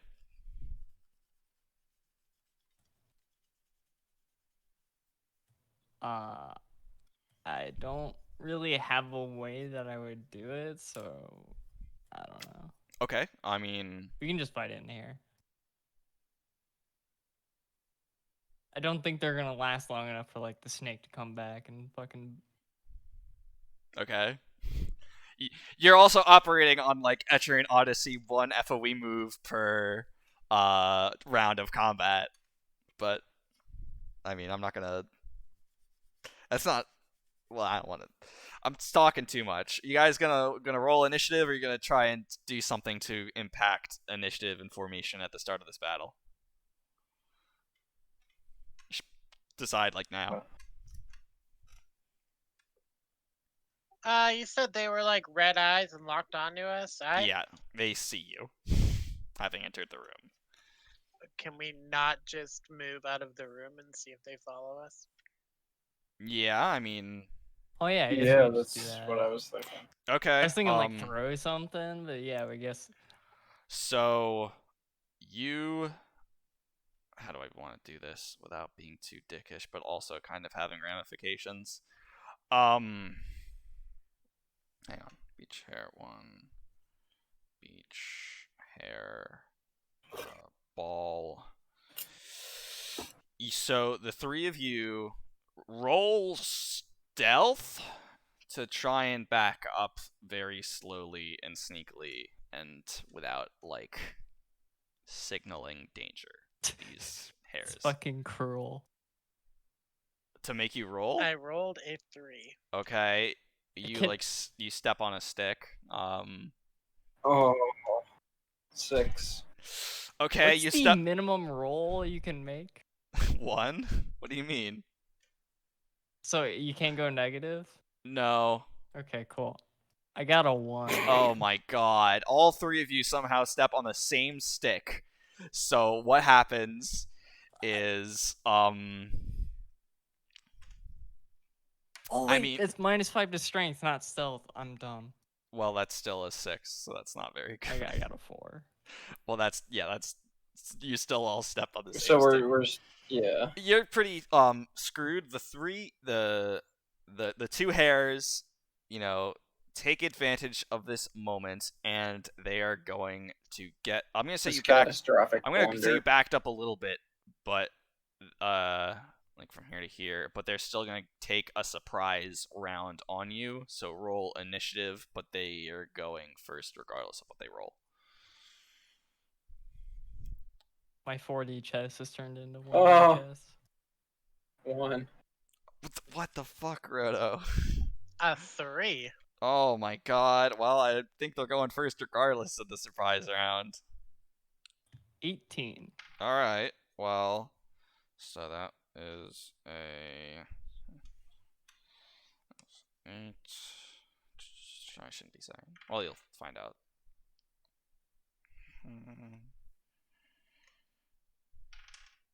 Okay.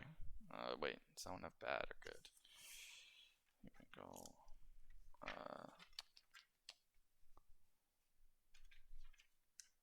That is -1, so that is 16. Okay. First in the order is Beach Plum, and what it is going to do for its turn, it is going to kind of retract its leg nubs into its body. And in Etrian Odyssey 3, when like enemies would prepare for a combo attack, Mm-hmm. that flashes on. Yeah, I've been owned by this before. Yeah, that flashes on the Beach Plum. And then the beach hare, should have thought of a different name. Shore hare. It's shore hare, not the beach hare, but same difference, just different name. The shore hare with the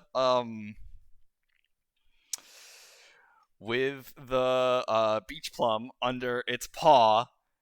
Its eyes flash red again, and like a frickin' Captain Tsubasa game, it is going to kick the beach plum at Flynn. So it is going to make a ranged attack roll on Flynn, and with +4 to hit. That is an 18. So that That is a hits. And this is going to do 2d4 of damage. So you could get KO'd here. That's a 2. I am statistically getting KO'd here. That's a 1. All right, so oof. So you take 3 points of damage as this beach plum comes like spinning shot like right at your face, and just like a kid in gym class just hits you right on the face, like dodgeball style. But there's no gym teacher to say to call it, so you just get owned, and then it plonks towards right in front of you. Now the other beach hare is going to run up to Roto, and it is going to try and splash sand up at his eyes to blind him. So make an agility save versus blinding yourself, Roto. All right. Not yourself, but getting blinded. You know what I mean. Can we talk about how awesome that fucking like soccer ball maneuver? Faced. Thank you. I have a question about these hares. Do they yeah. have comically large legs? They're like comically jacked. Like, is that D20 agility mod? I'm sorry. Yeah, D20 and then plus or minus your agility. Oh no. What'd you get? 2. Yeah, so you are blinded, which means you have disadvantage on your next attack roll. Alright, next up is Hell. I'm gonna use my Runic Bell Fire on the plum. Okay. So attack with advantage.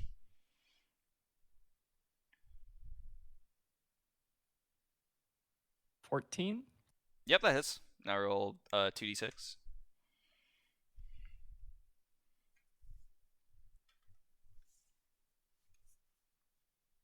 5.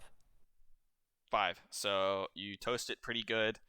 It did take some damage from being kicked, so it is definitely like way swirly eyes on looking stepped on. Okay. Next is Flynn. You've just been I will stab punted. the club. Okay. Roll d20.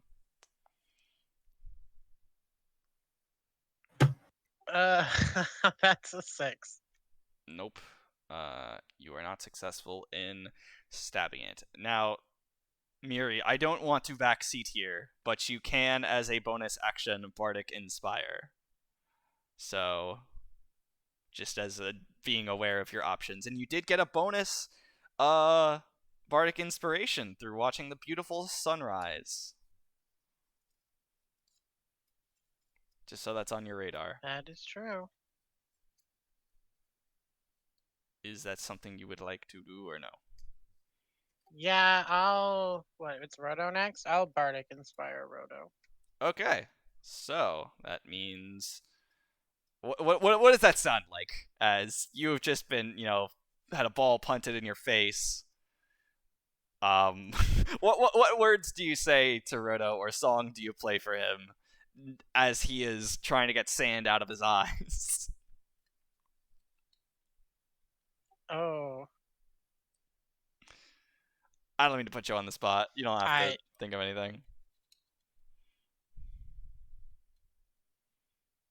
I just call for help, and as a friend of Roto, I think that would be inspiring enough. Okay. So That I'm inspired. So, Roto, you now have a Bardic Inspiration die, which is a d6, which you can add to any d20 roll, be it attack, or a save, or a check, in pretty much a while, till it wears off. So, you are currently blind. I can keep that. Yeah, you can keep that for when you want to use it, and when you do, you just roll a d6 and add its result to the d20 roll. Okay. So what are you doing? How much health does Flynn have right now? I have 3 health. Alright, I'm gonna heal Flynn. I think that's probably the... Okay, I like this, and I'm gonna say because Flynn called out to you, regardless of being bardically inspired, you know where he is as you stumble around blinded. So Mm-hmm. Yeah, I mean, I have 7 health currently, so I'm doing fine. Okay, so you're gonna what's the modifier for using a medica? There's no modifier, it's just 1d4 plus 2 points of healing, which will always be at least 3. But it's used up. Alright, well, I rolled a 3. Alright, well, so you kind of just like shamble over to your friend Flynn and like kind of grasp around in your bag and pull out the medica jar and like pop off the lid and kind of just like smear some over his face that had just been pummeled. And you can't see how much he appreciates it, but I'm sure it's a lot. Yeah, it's a lot. So that's your turn of moving and using an item. Now it's time to try and save to cure blindness. So you're gonna roll a d20, and you can, if you choose, roll your bardic inspiration die to improve that, or choose to hang on to it. But you have to. Is there a mod to this? This would this is agility, but I'm gonna say because it's saving, you don't subtract 1. And you can choose to use it after you've rolled the d20. So if it's right, is that how bardic inspiration works? Miri, you're looking at the character. That's how I've seen people do it. I'm not sure if that's right. Yeah. Okay. Yeah. So if you roll, I mean, I don't really need to. I rolled 20. Oh yeah. So you're able flat 20. Nice.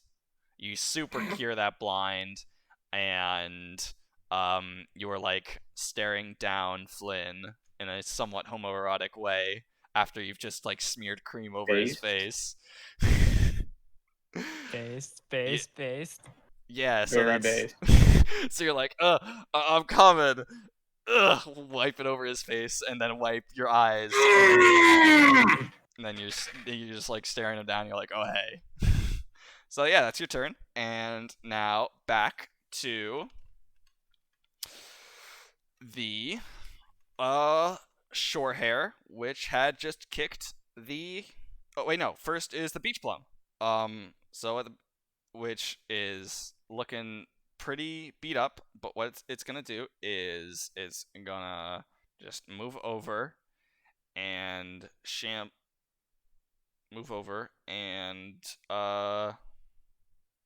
bonk Flynn. So it's gonna be d20. That is a 17, so that hits. So that's gonna be 1d4 of damage. That's just 1 damage. So he just bonks you in the chest. And you go oof, and you take 1 point of damage, Flynn. Oof. Okay, next is the shore hair that had just kicked the beach plum, and it is going to run over with its 30 move speed. 5, 6, 7. Damn, this guy's leaking the stats. 8. Move speed, like most everything has 30, unless it's like a cheetah. So it's gonna go over and it's going to try and kick. It's gonna kick Roto, and it's gonna try and double kick him. So it's gonna roll attack. Yeah, that is a 16. Oh no. So now it's 2d4, but each d4 is -1, minimum 1. So that's 3. 2. You take 5 points of damage from getting kicked. Ouch. By I have 2 health. These hairs. All right, and then is the hair that had just blinded you. Oh no. And Oh no. it is. Oh no. Electra, I'm gonna remind you. You said, "Oh man, I can't wait for my character to get like totally owned." I'm getting owned so for sure. Yeah, so it's gonna run up to you and try and kick you. We're getting out of this fine. I can feel it. Well, you're good. It rolled a 7, so okay. That does not beat Easy. AC. You like after being kicked by this thing twice, you've kind of been keyed into its pattern, and you like dodge and weave its 2 kicks as it like jumps up and like tries to like kick your face. You like weave out of the kicks. Okay, Hell, you're up. Alright, so they're like rabbits, right? Yeah.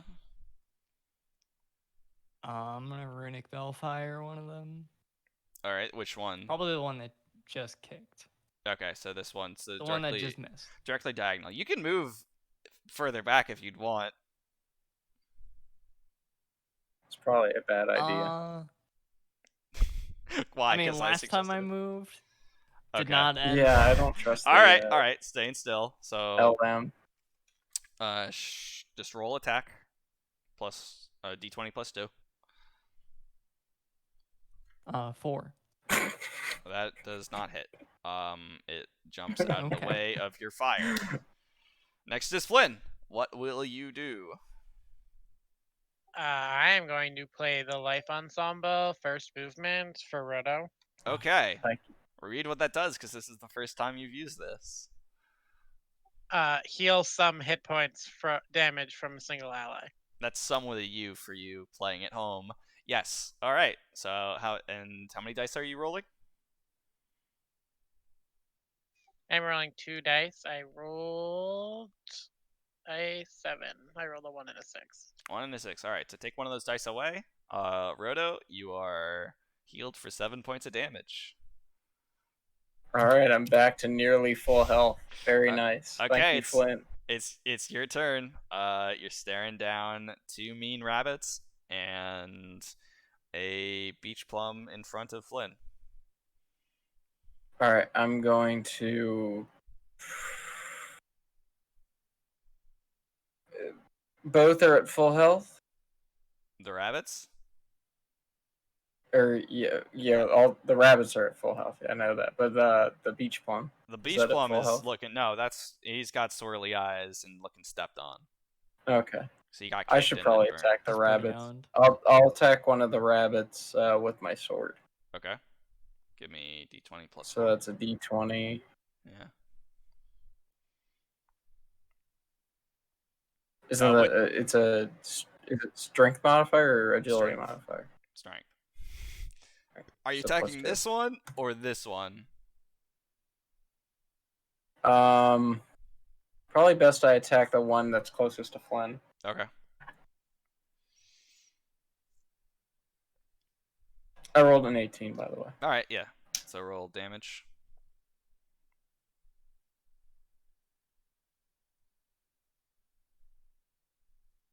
That's d6, you filthy cheater.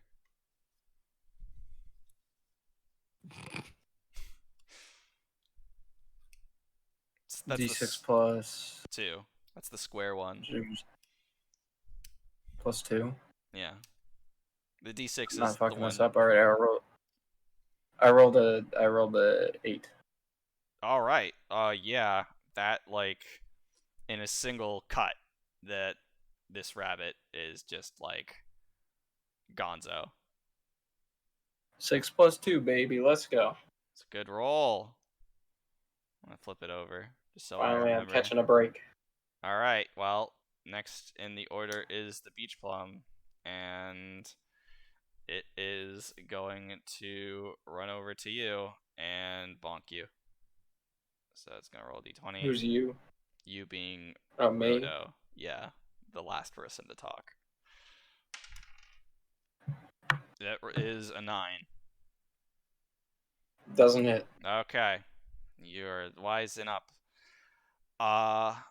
And so next in the order is the snake.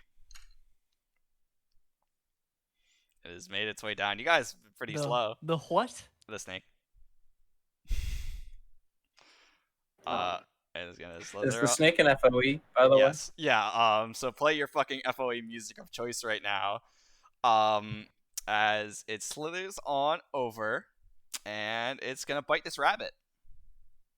And so let me roll. Oh, how nice! Yeah, I like this FOE. Hang on, let me get my the stat block for this. Okay, is going to roll. Okay, that is 19. Thank you for that. Okay, now it is going to roll damage.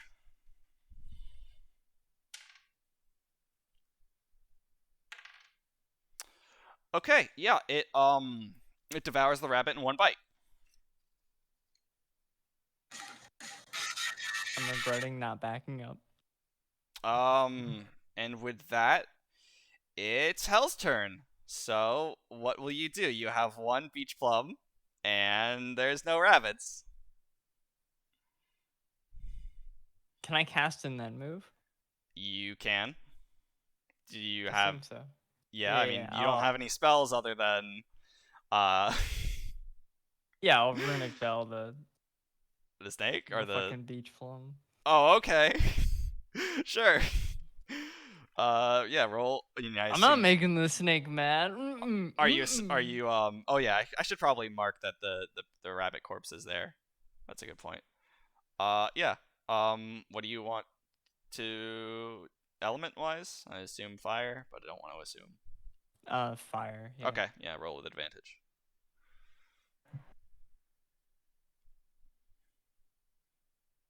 Uh, 17.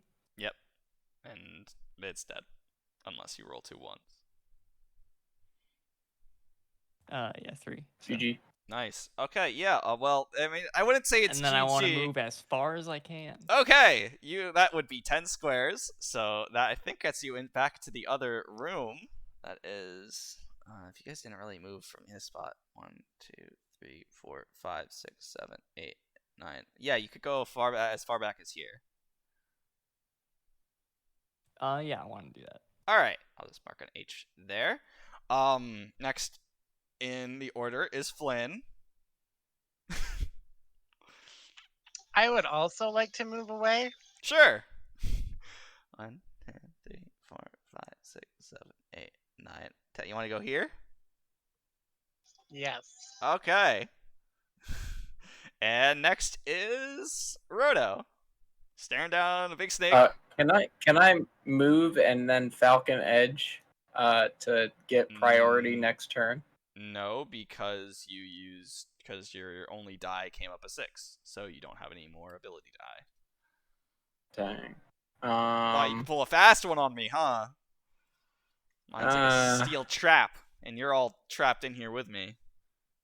Can I run away? Yeah. All right, I'm gonna run away. 1, 2, 3, 4, 5, 6, 7, 8, 9, 10. You can go here. All right.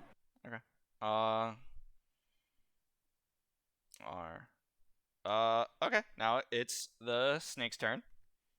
I'm gonna just like move you. All right, turn that fucking music off, cause lucky break for you guys, it's gonna eat this rabbit. Oh no. Epic. And this beach Our plum. loot. This beach plum is like shitting its pants. Loot, you got away with it.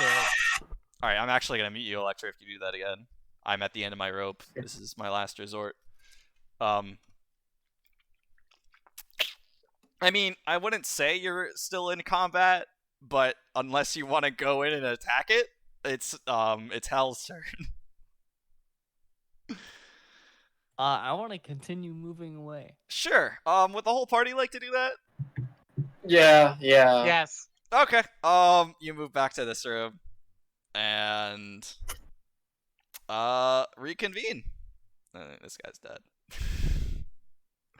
And off screen, the snake, after devouring those rabbits, goes back.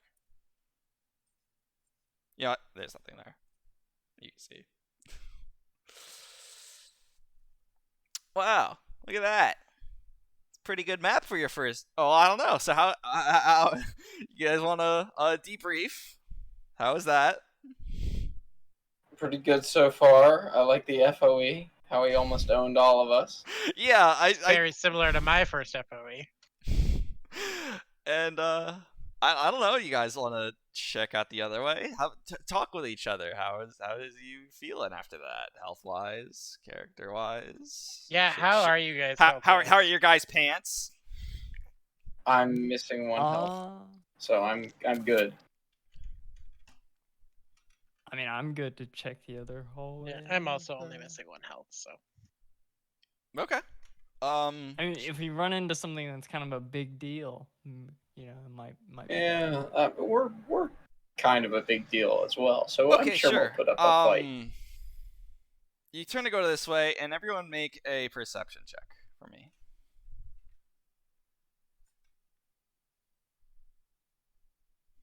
5. 17. Whew. 8. Okay. As the two, Roto and Hell, walk down this corridor, or walk down to the next room, Flynn, you spot some slithering. Oh, I don't know I don't want to reveal that much. That's good. You spot some slithering going south.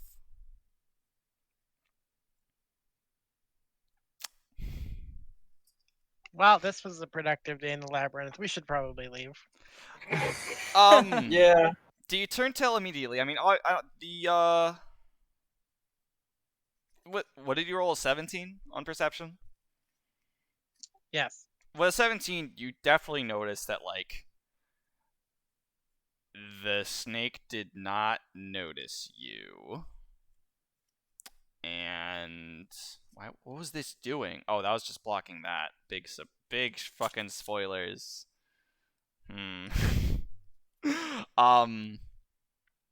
So the snake goes back, goes south, and then you see it slither north again. And then you see it slither south and north again. And it doesn't seem. It seems well, roll a nature check. Almost, yeah. That's intelligence? I think that's wisdom, but it might be intelligence. I always confuse it with medicine. Intelligence. Okay, yeah, thank you. So it's intelligence. All three of you, since Flynn pointed out the snake. Going up and down. 5. Alright, 12. 4. With who rolled 12? Hell. You know that snakes are cold-blooded. And it's cold out.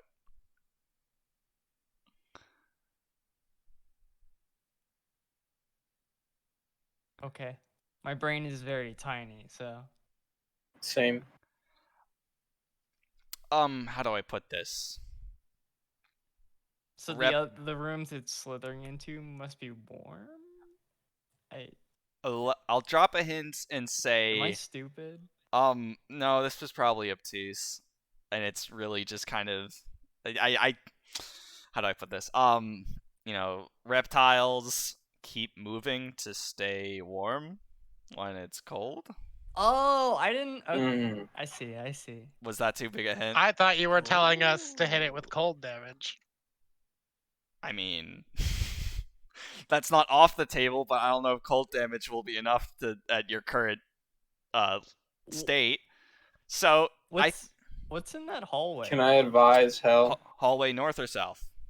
Just one sec. The one slithering up and down. What's in this hallway? Not much. Sand. Yeah. The wall of rock. I'll say that sunlight is going through the branches of the trees on this hallway, where it may have been like partially shady in other rooms. Probably should have made you roll perception for that, but I'll just tell you. But I don't know. There's nothing flammable. No. I will say that while it's either slithering up or down, you have a chance in the hallway to be in it without it occupying this space. Like it is going like under this area that isn't mapped and under this area that isn't mapped. I would like, so like when it goes up north, I would like to like peek around the corner, see what's south. Okay. But I have to like roll stealth for that. Yeah, roll stealth, and let's say you've swapped around into your formation to this. So Hal's peeking down at the snake. And I will say 18. Yup. Alright. Look at that. Look how dynamic that is. So now you can see the end of the hallway. Wow. You can see the end of the hallway. To how far it goes down before, like slowly, not slowly, but as quickly as a snake can do it, turn around, I won't screw you guys over, and going up, and then going down. So make of that what you will. I don't know. I mean, can I see the other side? The same roll? Yeah, with an 18, you can see. No, a bit more. You see that much, and you see that this leads into a room, but you can't see all the room. Mm-hmm. So. Okay. What do you propose? All right, well, good mapping, gentlemen. Yeah. Yeah, this is all done with the cartography set that Wayne gave you. Yeah. Oh, Who is doing the mapping in the group? I mean, it could be whoever's looking into rooms at the time. It could be, It's a collective effort. yeah. Oh, okay. Is there something special you'd like to do with the map? Oh, it'd be very annoying to chain and unchain myself. to No, draw a yeah, map. and I'm not really keeping track of that. I figure I wouldn't draw it, but I would be at least describing. Yeah, and sure. And listen, if I drew this, you don't It's need that very high important to me, intelligence to draw it as your characters. So, you've got the snake going up and down the corridor. Oh, not you guys. Oh, he brought us with him. Oh no. And it doesn't seem focused on anything but moving. And it's an FOE. Can I make a suggestion to the group? Please. Sure. All right, so how about, I'm assuming we should probably go south. How about once the snake gets right past us, we start going south? It's a pretty brain dead suggestion, but I think that's our biggest brain play. I just don't like this hallway. Word. I will offer another suggestion, and that is we go back to the west, question mark? I can't see the compass. Yeah, Where the west. other snake FOE is, and we go into the south room that's off that. Probably a good idea. I like that. That seems easier to accomplish. Mm-hmm. Okay. So what you guys want to do? Turn back? Yep. Okay. I just... No, I'm fucking with you. I was genuinely considering making sure that every one of your moves correlated to an FOE move, but that would just be so obnoxious. So here you are. Yeah. In this room, and I will say, that the snake is doing the same thing as the other one. It's just moving around. Oh yeah, this room is a bloody mess with rabbit heads strewn about. Or no, they're not. He swallowed them whole. The snake swallowed them I have a whole. question for the dungeon master. Labyrinth master. The Labyrinth Master. Labyrinth what's master, same thing. I'm assuming FOE movements follow the same function as FOE movements in the game, where unless you're fighting a battle, they will follow their pattern no matter what. Yeah, I mean, it's more or less programmed than that, because it's me moving them around. I think as long as you don't... If let's say the snake is down, in the room, he won't, spot us and try to come after us, right? I mean, it's... From standing in this room, here, the snake doesn't seem to be going into the room. It just seems to be going up and down this corridor and whatever's down here. Whatever is obscured by this part that's not mapped yet. But I'm not sure what you're asking.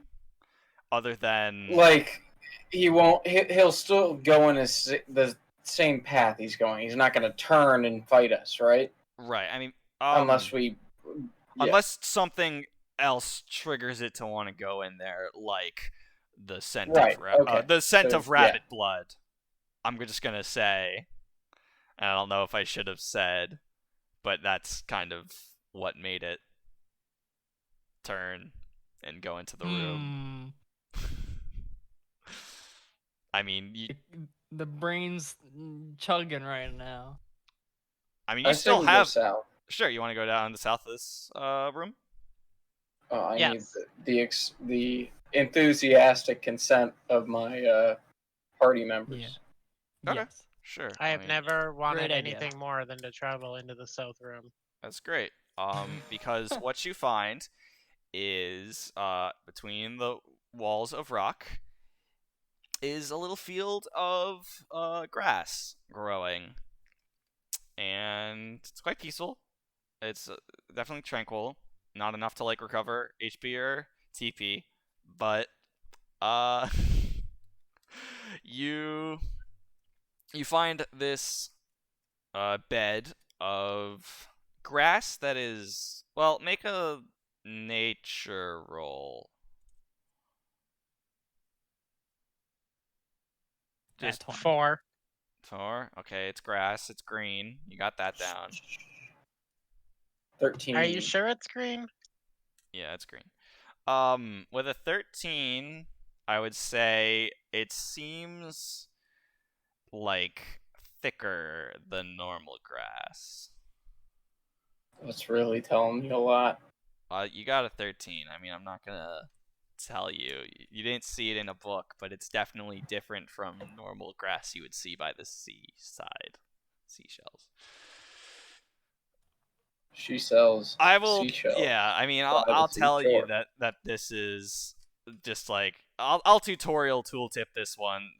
This is a gather point. I mean, I got a assume nat that, 20. yeah. Oh, you got a nat I 20? assume I know everything about. Yeah, I assume I know everything about grass now. Well, this particular grass with a natural 20, you know that it is a primary ingredient in medicinal mixtures. In that it's kind of like aloe, like aloe vera. It admits it's goopy when you cut it open. So yeah, and with a nat 20, I'd say I'll give you advantage if you want to forage for some, which got a knife and a sword. You can cut some out. All right. Chop chop. Yeah. And you're telling, just to avoid the annoyance of Hell doing every single task you instruct to Roto and Flynn how to cut this grass properly. I got a I feel like Hell instructing us is like 50% of what happens in this group. Mm-hmm. Maybe if you guys were smarter, you wouldn't have the little girl telling you how to do everything. But the real group name is Collective We Edition. So, wait, what The did you roll? collective. So, what did you roll on the foraging? 16. 16. That's with Yeah, advantage, right? yeah, you got Yeah, advantage. 16. Yeah. So you've got some. I don't think I knew what to call it. You got some medicinal grass, and you got enough of Okay. it how it's encumbering for 1 slot. I will hold it. Someone can take this. All right. Cool. Flynn's got some grass. Fuck yeah. Anything else you'd anything like to else do in in this this room? room? I would like to perceive in this room. Yeah, go for Oh it. no, I already.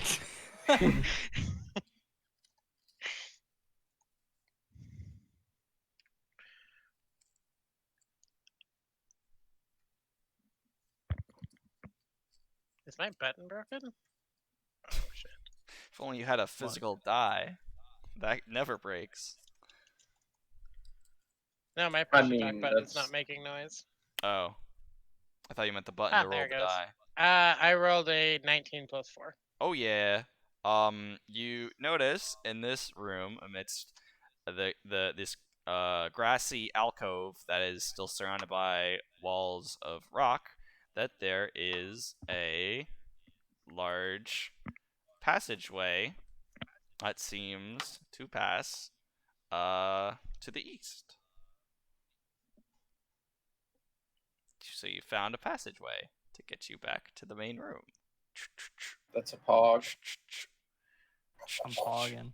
Yeah, so in the future I gotta find a way to cover it up better so you don't know immediately where the passageways are.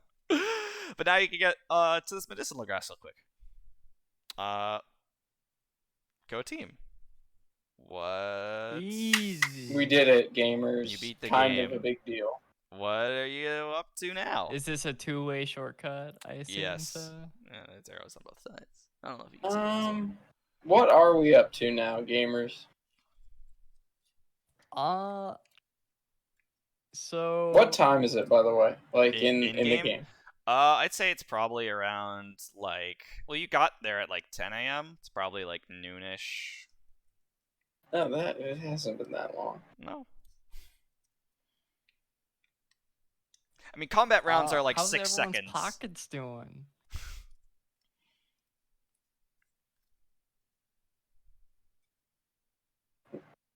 team? I'm sorry, Hell. What did you say? How's everyone's pockets doing? Are we? I've got 2 extra. I still have a Medica and a Plum Pit. Okay. Out of how many total I'm slots, thinking. though?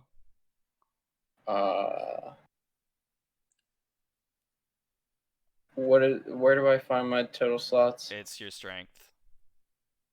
Oh, I've got 14.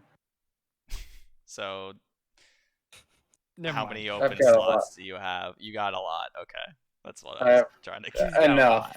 lot. Okay. 9. Right. All right. Does anyone have any ideas for how to own the snakes with our wits? Get, Because if not, I would like to. Maybe someone in town knows. that might be a good idea. Also, you have no chains left, which is kind of I have chains. no useful. They're just for Yeah. decoration now. they're non-functional.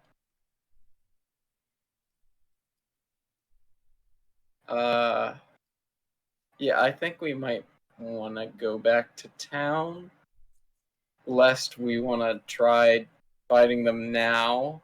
What is the like punishment for getting KO'd as a party? I'd Game over. probably, at this level, I mean, this is the tricky thing about wanting to do a long campaign, but not wanting to kill you guys, is, I mean, I'm going to tell you right now, what would happen would be, like, Tucker would come and, like, drag you guys out, and you guys would be really injured, and you would, lose money on all your stuff, and you would probably suffer some kinds of reputation penalty if you got owned. Like, that's all I've got. Yeah. I mean, I could just kill you and say the game's over, but I wouldn't want to do that. That's the balancing act. But I would say don't just die for the hell of it. If we are going to take on a snake, I'd want to be able to use my chains. I'll say that much. I will say, think about in an Etrian Odyssey game trying to fight an FOE the very same like level that you encounter it at. I don't want to see how badass that pirate was? And he told us not to do this specifically. Yeah. He's a fucking deck swab. He's badass. He owns. All right. I will. Everyone has to do jobs they don't exactly. Enjoy. Okay. Like workers, he's an essential worker. He's not gonna come and kill the snake. We stand. I want to make something abundantly clear. Which I forgot pirate name, but like Tucker. That guy. Tucker. Hawkins, like Treasure Island. Because I'm not wage slavery. Yes. Defined. Yeah. All right. God bless the wages. But my point is that wages rise up. Is what I'm saying. Electra, when you were talking about an evasion strategy with the FOE, where to go when it goes past you, you were on to something, which I think you may have just given up on in the. I don't want to be giving you the answer like this. Well, I mean, I know that is the answer. So like, I'm just waiting for. Well, like, you seemed hesitant. Probably want to be. Yeah, because Hell has no chains, and in the event that plan fails, which I find to be unlikely, because I think that's how like the only possible solution for both of these. My fear is we do that and we go into a room with more snakes. Yeah, that is true. That's okay. But I find that also to be unlikely to happen, given the dungeon layout. I think if I'm thinking of this in an Etrian Odyssey sense, the FOEs are there to be puzzles, not to be puzzles first and bosses second. Yeah. So I doubt there's going to be more FOEs on like in the hidden areas currently. Firstly, because it's the first floor. Like typically when you have Look at this guy yeah, metagaming. typically in an Etrian Odyssey game, the first floor is to Doesn't teach have you about FOEs. how Right. FOE mechanics Well, that's the work, second floor. and to but have yeah. you learn how to evade FOEs. Like you never have to fight an FOE on the first floor if like pretty easily you can avoid them. All right. Okay, this is a very interesting conversation to have as a game developer and also somebody running the game because we can talk about this later, and this isn't like me being mad and being reprimanded. It's very cool that like you guys are thinking about this, and this is making me think I've thought a the lot setup about of this. the world. Like, Yeah, I mean, especially when I was working on porting Etrian Odyssey to Unix, which was a dumb project I did like a year and a half ago. Right. So I mean, if you guys want to call it in the dungeon today, that was a good session of like exploring. I mean, you pretty much have half of the map of the first floor. So I cannot fault you for being like, what I think the fuck? Hell wants to dip. I mean, yeah. I mean, you guys almost die. All right. Yeah. I mean, and this is the whole process of me trying to be less hands on, but also thinking of ways so that you aren't just like going hit and run in the dungeon, if that makes sense. Mm-hmm. Yeah. So, okay. So, yeah. I think Hell specifically wants to gather information in town about snakes. That's a I'm gonna back up my girl Hell on that that thought process. I think that's a fantastic idea. Okay. And we should get the heck out of here. All right. So yeah, I guess. And you exit to the shore. Let me. Hello. We did it, gamers. You didn't die. I'm very proud of you guys for not trying to stand down the snake and getting one shot. Let me move the pieces over. So yeah, I'll say it's about 1 p.m. in the afternoon as you exit out from the gate of tilt it up more out from the dungeon and see Tucker on the shore, kind of like taking a nap in the boat, and he hears you guys coming. He's like, "Oh hey, that's good. You guys didn't die. How'd it go?" It was pretty good. We almost died, but you know we're kind of a big deal, so like we just yeeted out of there. No big deal. Hey, you know what they say? He who knows when to run away can live to drink another day. Word.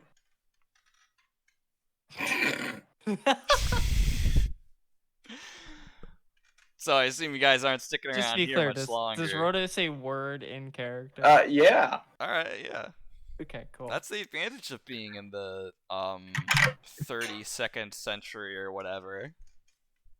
You could use. He also said yeeted in character. Yeah. He also said Sugma. Sugma, you ask. What is Sugma? Sugma dick. All right, he tanks your sister canceled. Wait, what's canceled? You. I'm canceled? Well, I guess I gotta stop playing. Canceled. Alright. Would now be a good time for a short break? Wow, it's 11:30. I don't know how much longer you guys want to go. That was some good dungeoneering. Man, I got all night. I'm banning E-Tex from the stream. What the? You can't do that. I have no mods. I hold all the power. Miri, you good to go longer? Do a couple more scenes after this? After we're back in town? Can anyone else hear Miri? I do not hear Mary. I do not. Uh-oh. Uh-oh. Gamer Hello. down. Hi, yeah, we can hear Gamer you now. back. He's back. Yeah, sorry, I broke my push to talk key apparently, so I had to put Ooh. it on a different key. Are you good to go a bit later? Yeah, I don't have all night, but I still have some time. Okay, I mean, what would be like the cutoff, just in terms of how many scenes I have planned to actually do? Like an hour-ish? Okay, yeah, we could go for another hour.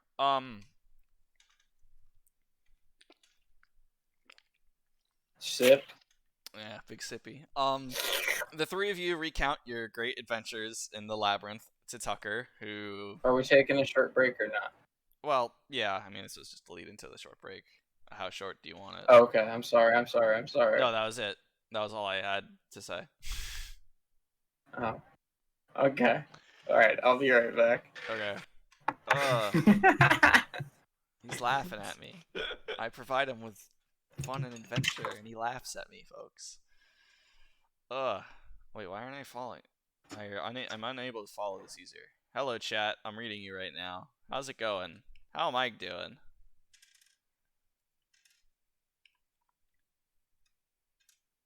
This has been a very interesting experience to do alongside people. Wow, I entered chat. It's pretty good? Alright. Hopefully you'll forgive me for blowing up at my players for wanting to leave. No! No, you can't just leave the dungeon! No, you have to die! You have to let me kill you! No! I mean, who clears the whole floor on their first trip in? That's a good point, and that's something I should have, So here's the thing. I expected you guys to, I had either going left or going right after that first room. If you had gone east and seen the corridor with the snake first, I don't know how much, because that was the second snake you saw, whether that impacted your kind of game plan for the floor, or if it was the first snake you saw, that would have changed it. But I don't know. But yeah.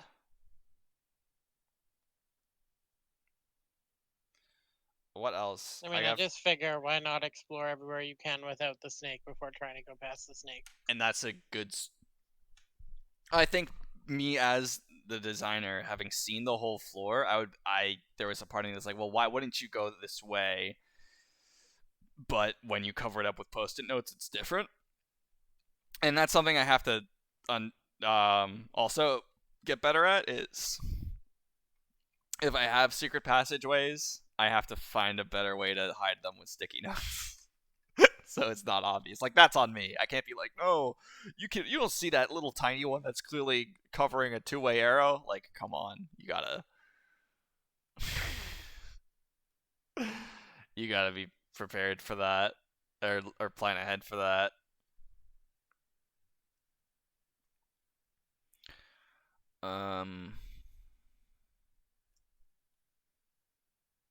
Constable. I want the province town.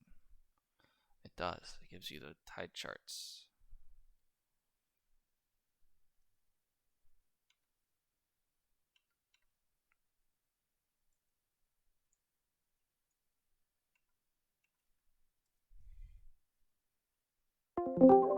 Oh god, I opened up another instance of Discord because I'm stupid. Sorry, I'm stupid and opened up Discord in another tab. Alright, I'm back. Hi. Welcome back. I'm just waiting for Electra.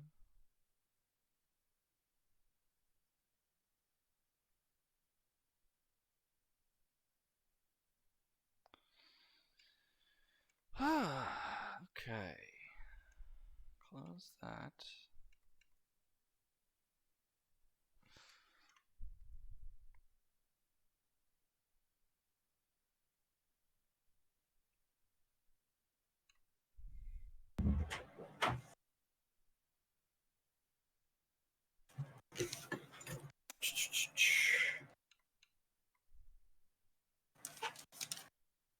Alright, is it time for gaming?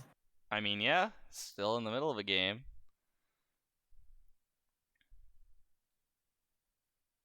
I should stop looking at chat. I should switch over. But I like reading CFB's Discord on stream. No, you can't just look in there. That's secret. Turn on camera. What are you doing? My matter. So yeah, you recount in the boat ride back to Providence. Talk about what you saw. Talk about the monsters you fought. And Tucker seems impressed. He's like, "Wow, man, you guys did pretty good for your first time. Hey, if you're not busy tonight, come over to this pub and we can hang." And he points out on your map, Providence map, over by, you see the skull and crossbones. It is right on there, and we'll call it the Flailing Swordfish as your uncovered pirate dive. So you've unlocked a new drinking area, I guess. I love drinking. All right, so he pulls into Race Point Beach, and and then upon going back, it kind of dawns on him that he's still like in this job of just taxiing pretty much just you guys over to the Labyrinth. So he's like, "Well, it's nice talking to you, but I gotta stay here till my shift ends." Yeah, I just want you to know, we appreciate you and the work you do. Hell It's yeah. very important. Hey, Word. thanks. Whenever you guys need to go back to the Labyrinth, I'll be here for you. I salute him. Alright. So yeah, you back in town after a short walk. It's about 3 p.m., we'll say. So afternoon, but still plenty of sun. What do you got? What we do, gamers? Is that how you dress the party members? Sure. I suggest we check out the Verdant Coin Crafters. Okay. I That's like a good this. plan. Yeah, that is a good plan. Is Kind there of a good plan. is there a There's craft beak to unload. beak and feathers and Yeah. rose and a pit and a what was the other thing you got? We didn't pick Medicinal the herb jam. grass. The grass. Yes, thank you. Yeah. So I mean, if you look to the map of Providence, you could see a couple areas. Well, the main district, Merchants District, is like directly to the left of the theater.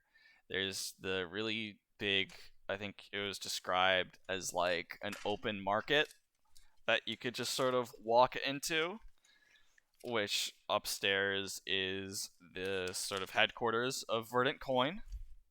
I mean, there's other workshops around. What are you looking for? A smithy? Are you looking for like a crafter, like a leather worker? I don't know. What are you looking for? I have no idea what we're looking for. I gotta We're be honest. just looking. We're window shopping for now. We're looking to see what they have. Okay. Do you like are you going to like the big sort of marketplace, I guess?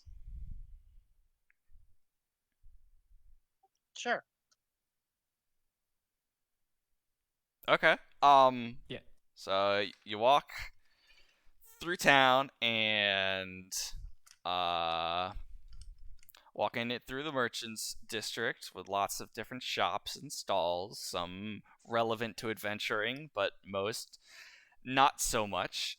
And just looking across buildings, maybe seeing somebody who's maybe more wizened up to an explorer, and all of a sudden you hear a kind of boom, but no one else. It's not like a huge fucking thundering boom, just kind of maybe like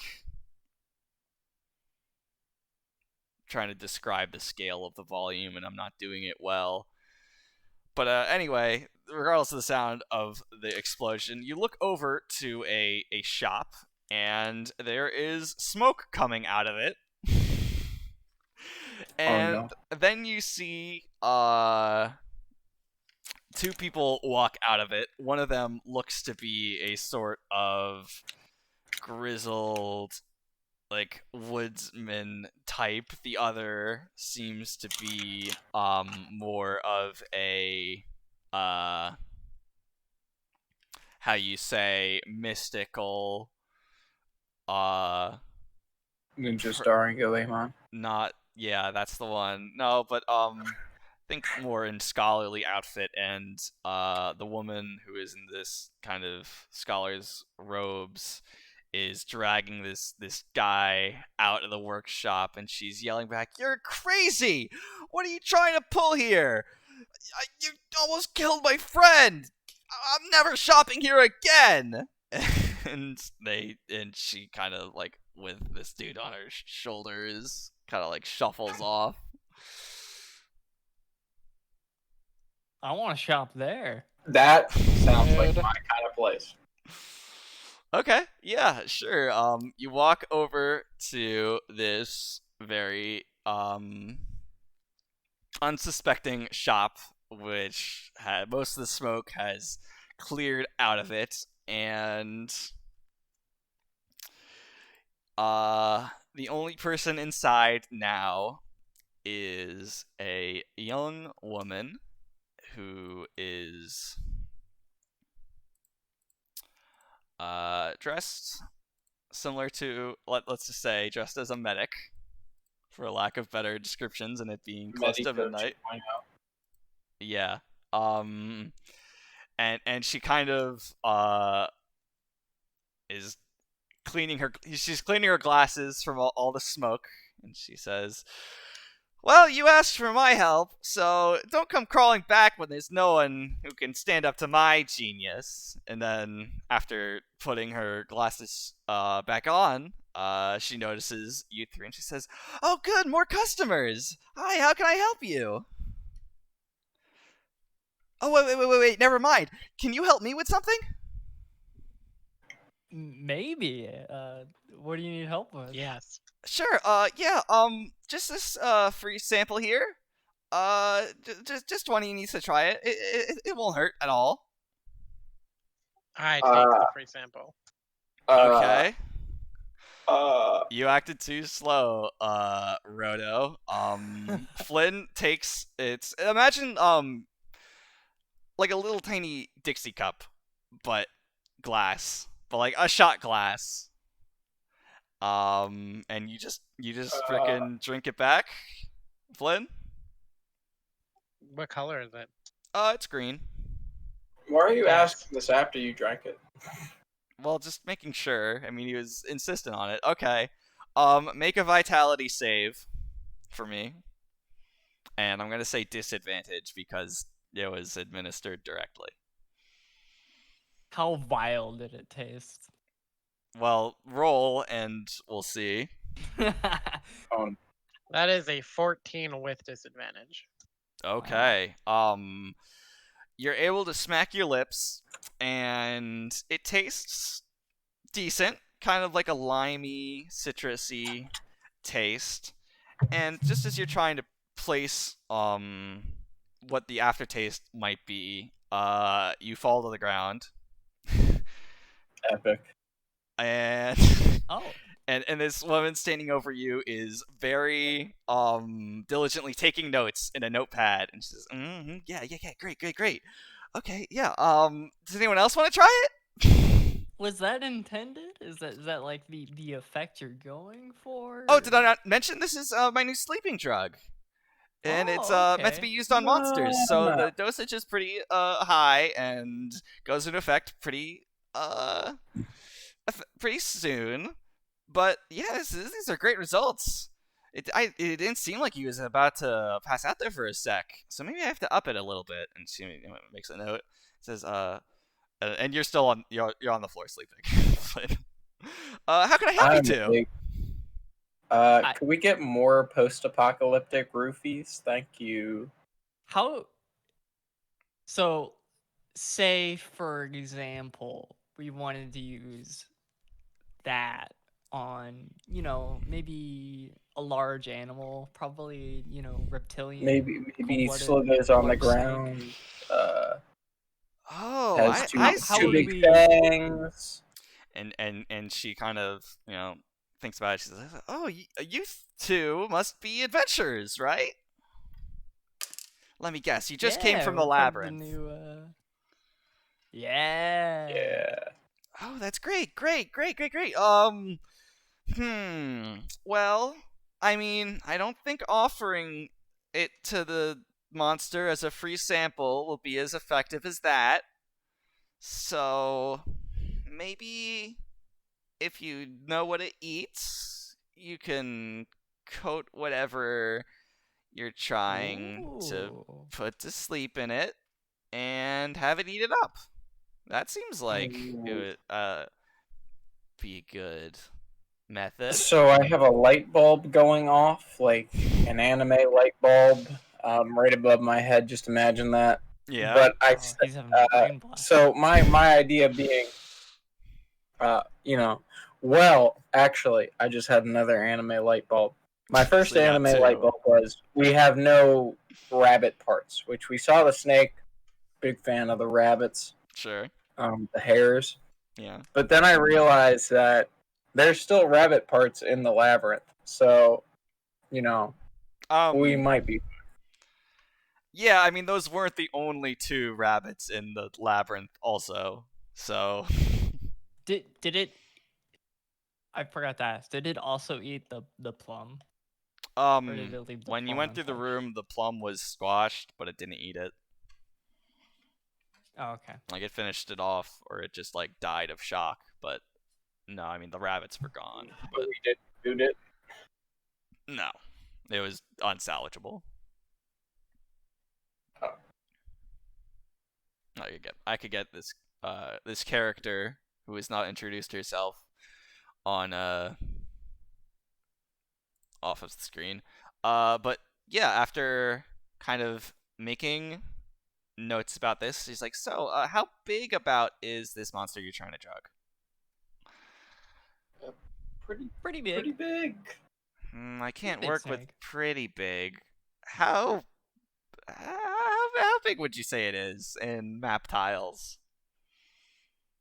I don't remember, dude. 2, It was like 3, 2 2. Yeah, tiles? 2. I'm gonna show Was you all 3. and own you in this memory I think game. it was 3. Yay! Frickin' Miri's It's right. 3. It's 3. So that's 3 meters. It says okay, yeah. All right. For that much anesthetic, it will cost you 300 ental. That's a steal. Yeah, that's cheap as fuck. I hand over 300 Ental. Okay, she gives you like a huge, not huge. Think like I'm trying to think, like a gallon of this Should I stuff. buy 2 of these? Should I buy 2 of these since there's 2 snakes?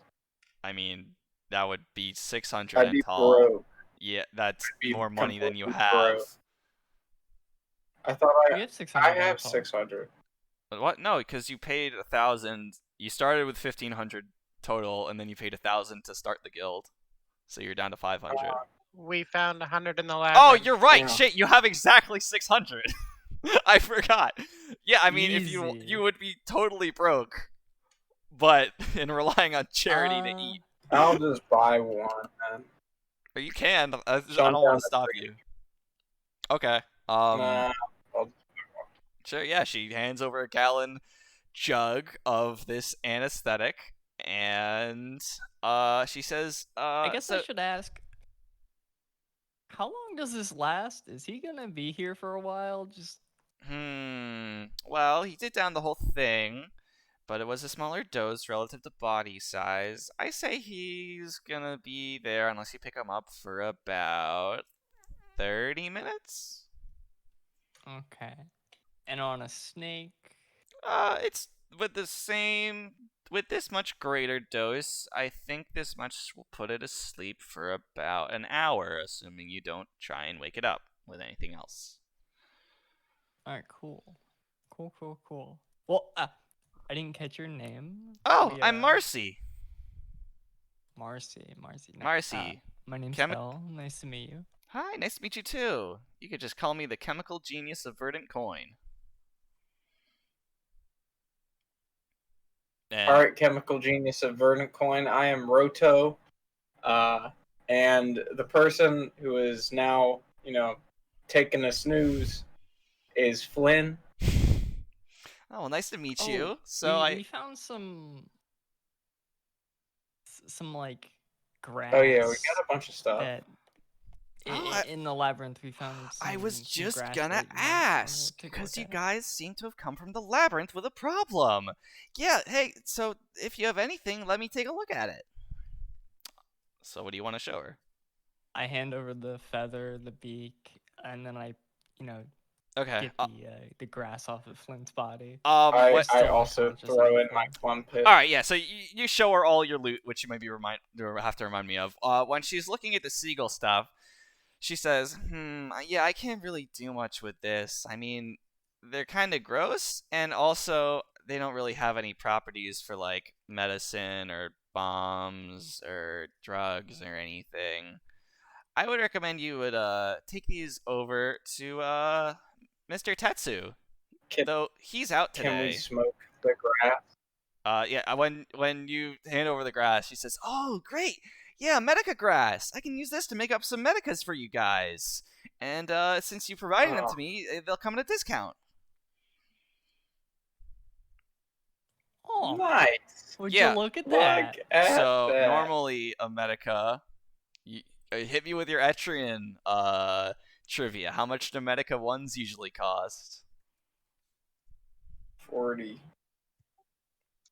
That seems low. 40. Is it 40? I'm pretty sure it's 40. Where's the freaking page for item prices?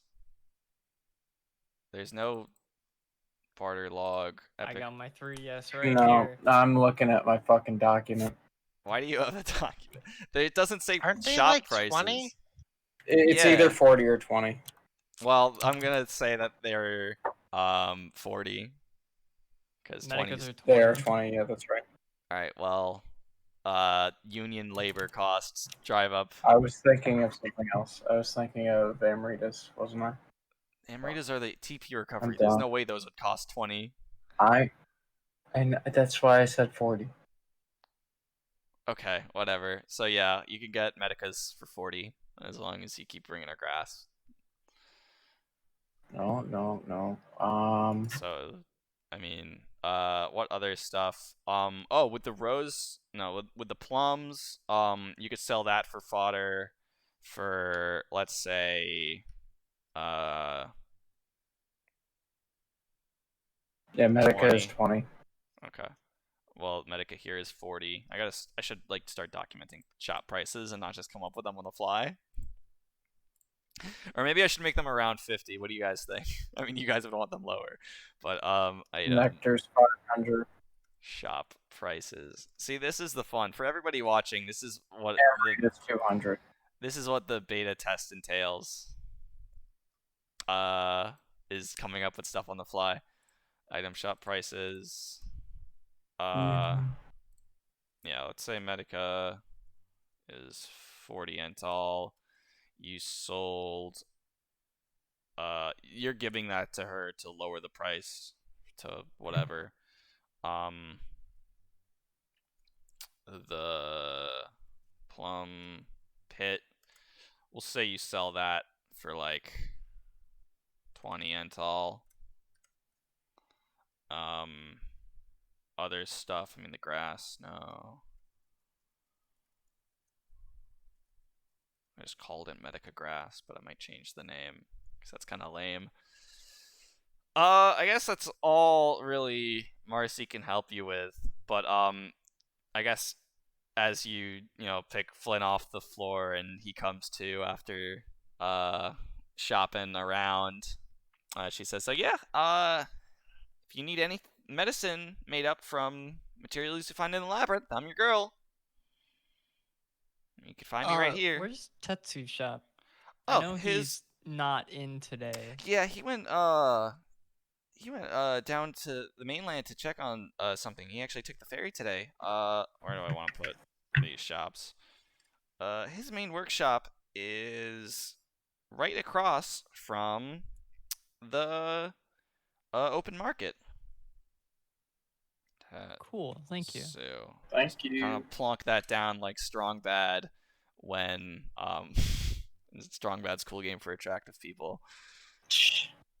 Yeah, I mean, so you've taken off your hands the rose, the plum pit, the grass.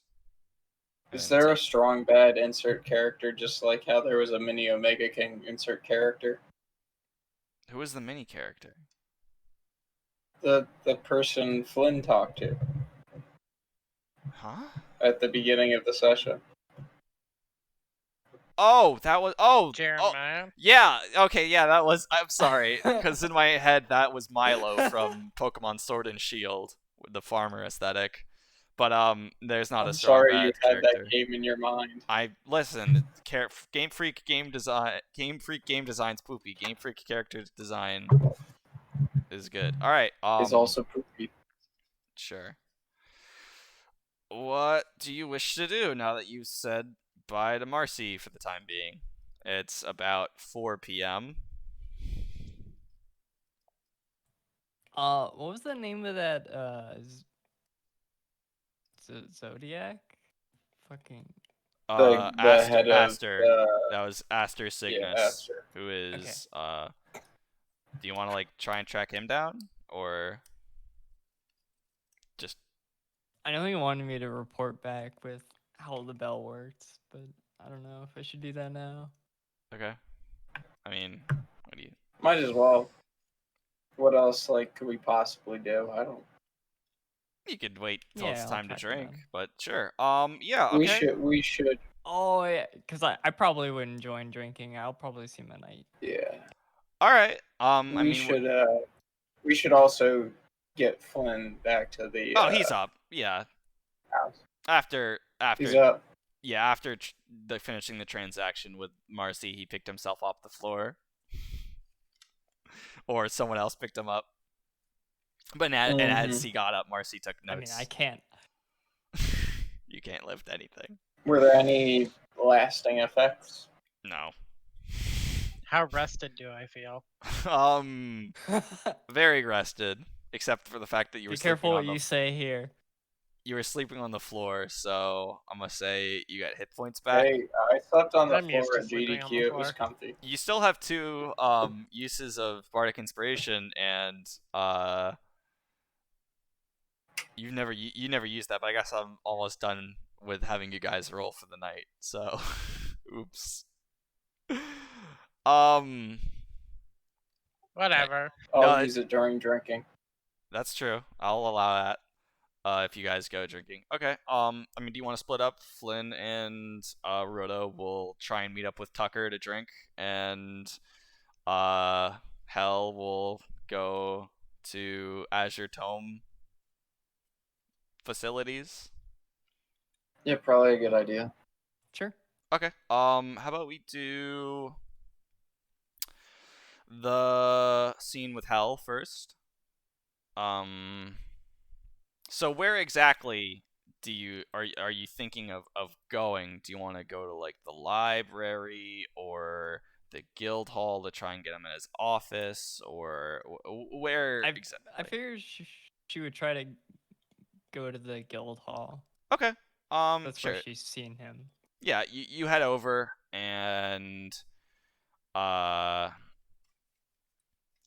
you hang on. Definitely didn't forget her name.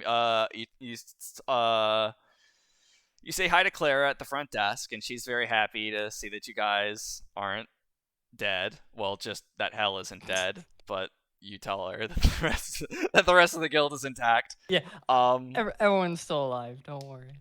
it says, "Oh, great." And you inquire about uh Mr. Cygnus being around. She says, "Oh, you just missed him. He actually went over to the library for something, so he's not in his office right now." Oh, okay. Well, I'll just head over there. Thank you. Yeah, no problem. And okay, walk over to the library, and yeah, this is your first time in Providence's library, and you would say that Hell was a bookish kid growing up. Oh yeah, all she did really. Right. So the scene of entering this library is just like kid in a candy store where it's like all Oh these yeah, sections. stars in her eyes. Oh just like- yeah, it's all Dewey Decimal Systemed. It's like from every section. Dewey Bros, we made it. From you're not in this scene. Quiet you. From fiction to non-fiction to history of the Cape to of the world. And in this library, you're just kind of very I guess starstruck, but just from a location. And you pick up and you see between the aisles, Aster is looking between books. He's actually he's floating to go what? up the shelves. Yeah, I mean he's using Oh, it's fucking cool. he's using the same spell, Defy Gravity, that he used to make your bell float, but he's just, pouring through the shelves to look for a particular book. And then he notices you below looking up, like very coolly admiring him. And he very without fanfare kind of like floats back down to his feet, and he says, Miss Hell, I'm happy to see you again. How are you? Really good. We went to the Labyrinth today, and I got to try out the runes on my bell. I wanted to thank you, and it really saved us. I can't like. This makes him. It really saved us. Yeah, I mean hearing this, it's sort of like a half chuckle of, this guy's always fucking tired because he's always fucking reading a book, and you see like a very wry smile, not as creepy as this smile, but that makes him very much feel like he has done the right thing by giving you this present. He says, that is very good news, and I'm happy to hear that you've returned safely from the Labyrinth. How? Yeah, I just wanted to kind of let you know. And also, I have a question. We might have already kind of stumbled upon the answer, but what do you know about snakes? I can glean that you're not talking about the garden variety. No, it's a little larger. Right. Pretty larger. Yes, he says, yes, when we sought out on our rescue missions for... Hang on. Just gotta, like... Sorry, I know I'm, like, interrupting myself just because I don't want to get these characters' names.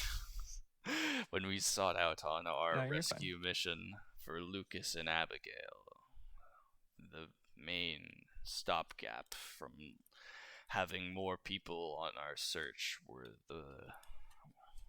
the beach constrictors on the first floor. They are quite vicious and without caution.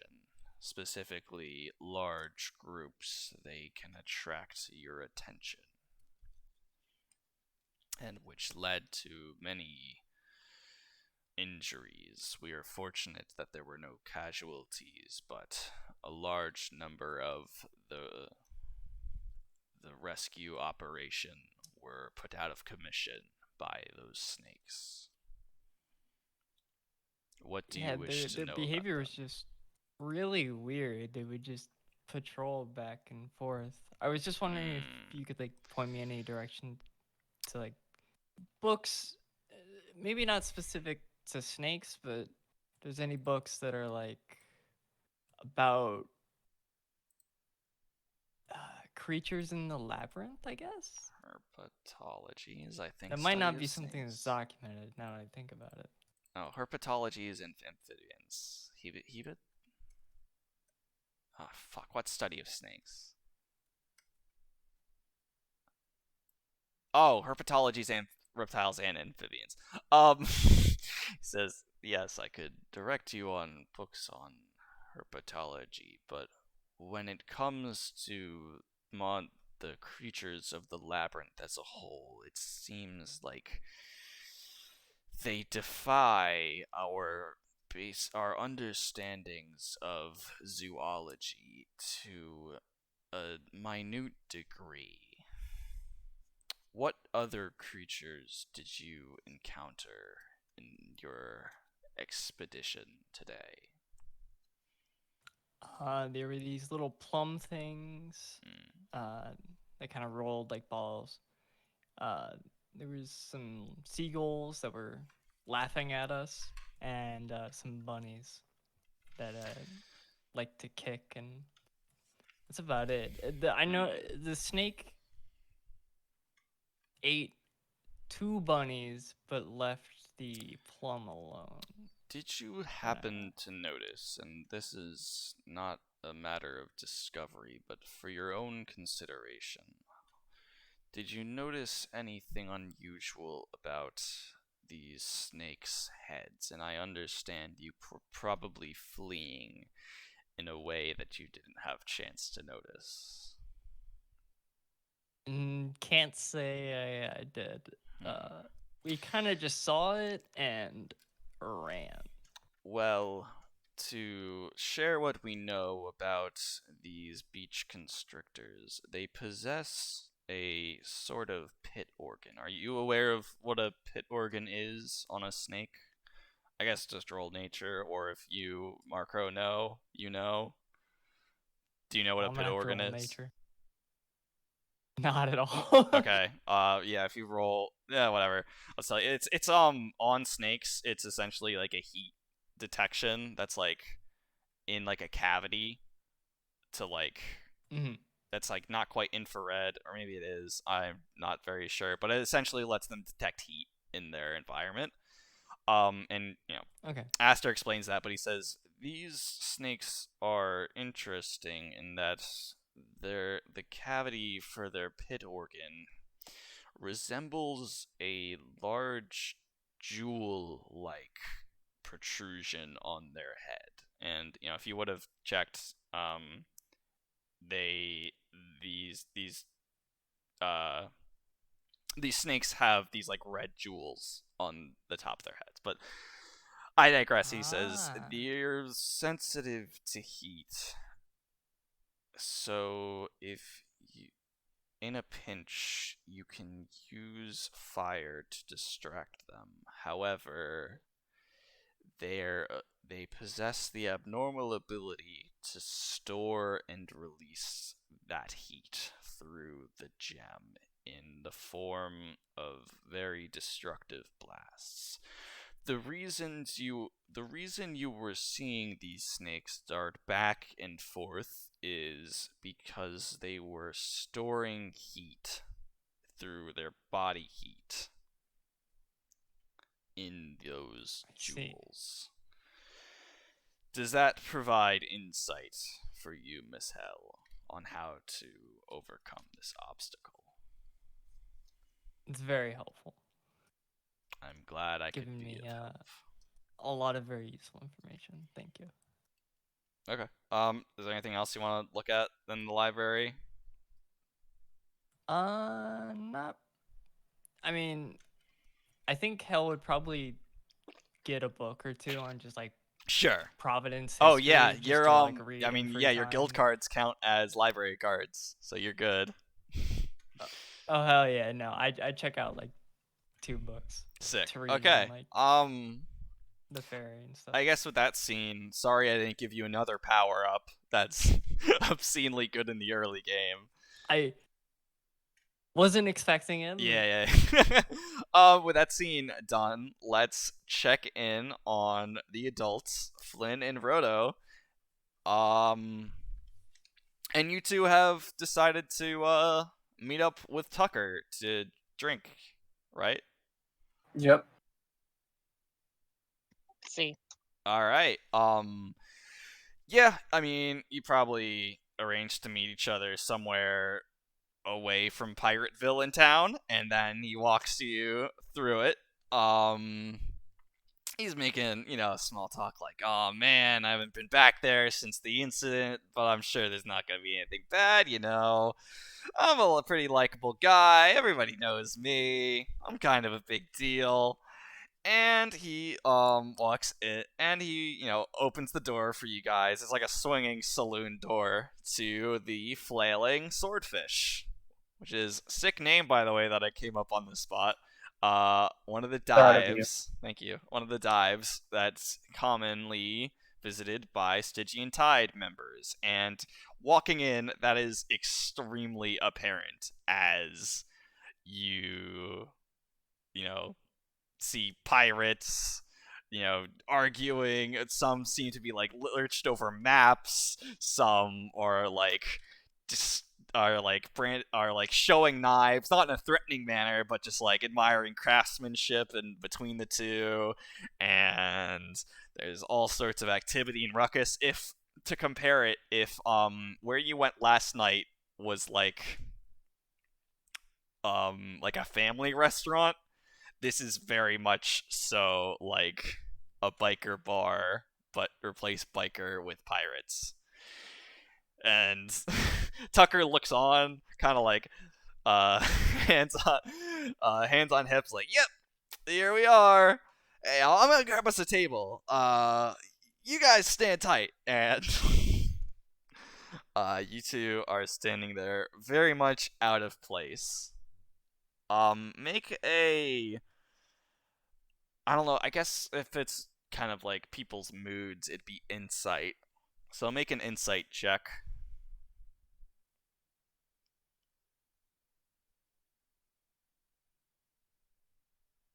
6. 18. Um, with an 18, Flynn definitely notices that the two of you get some glances that aren't exactly, they're not friendly, but they're not like threatening. To somewhat quizzical, I guess, would be how these pirates and general just like guild members, sailors, such crowd is looking at you guys. And it definitely makes you a little uncomfortable, Flynn. But Tucker comes back and he's like, "Hey, yeah, come over here." Sits you guys down, and uh you guys want to order drinks? Sure. Yes. All right. I mean, there's nothing but like rums and ales. There's no, as opposed to last night, where at this family restaurant with a bar, there were a wider variety of choices for maybe like a fancier cocktail. Like, no, it's like you get rum, you get beer. Yar. What do you boys drinking? You get a dark and stormy because it's on theme. I Moscow want an Mule. old fashioned. Okay. Flynn, What are you getting? I am looking. Googling drinks with rum. Yes. I would do the exact same. There's no shame. Old fashioned is good. Mm. Give me some bullet rye.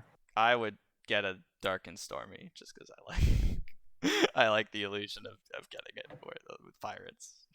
That is on this list.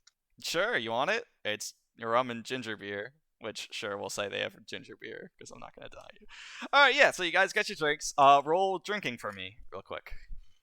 And now do you want to use? Before we drink, Yeah. I'm gonna bardically inspire myself. Go for it. All right. So both of you have a d6 to add to this roll, unless you roll really well, so that you can save it. But it's gonna run out at the end of this. Can I roll like the D? Yeah, So yeah, roll the I d20. rolled a 19. Oh fuck yeah! You're like. No, I rolled a 1, so I rolled a 20 Okay. in total. Fuck yeah! You with a dirty 20, you are feeling fine. You're pounding back that old fashioned and laughing it up with Tucker. What'd you roll, Flynn? I rolled a 15, but I also rolled a 6 on my bardic inspiration, so I have a Hell 21. yeah! Both of you Can are I- freaking partying. Wait, I have 2 bardic inspirations though, right? I still haven't used the other one. No, there Flynn just inspired himself. It's single target. Yeah, but I already had one. When did you get the second one? The first one I got In the labyrinth. In the labyrinth. Yeah, that's the only one you got. Oh, okay. Can I not use my bardic inspiration Yeah. in case I have to drink again? Yes. Because I rolled a 19. Yeah, no, but yeah, you're drinking. Tucker's drinking. He's like, "Oh man, this place really is the best. You know, everybody's so welcoming." And make a perception roll for me. This is not insight, but it's just still, and you could use it your die for this if you'd like. But 13. okay. It's gonna be a -1.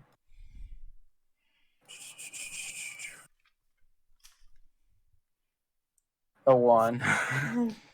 All right. Well, you know don't notice with a what did you roll, a 14 or a 15? Flynn.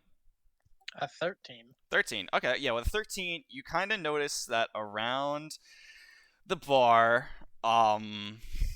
it seems like something is being planned very quickly.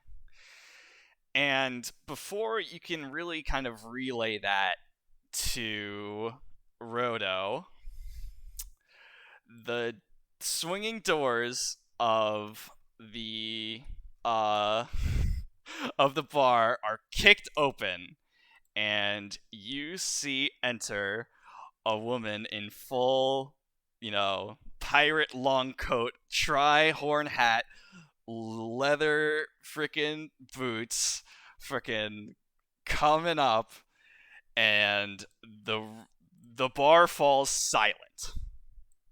And it's Base. similar to the silence that you had last night when you said you were forming a guild, but this time there's no cheering. As this woman, I gotta take a drink. So, As this woman walks over very slowly to the table where you two and Tucker are sitting. And then she looks down at you, Roto, and you, Flynn, and then at Tucker. And then she looks around, and in a gruff, gravelly voice, "Which one of you good-for-nothing, scurvy dogs brought these two landlubbers into this bar?" It's silent. oh no. The silence hangs like the Reaper above you. Do you do anything?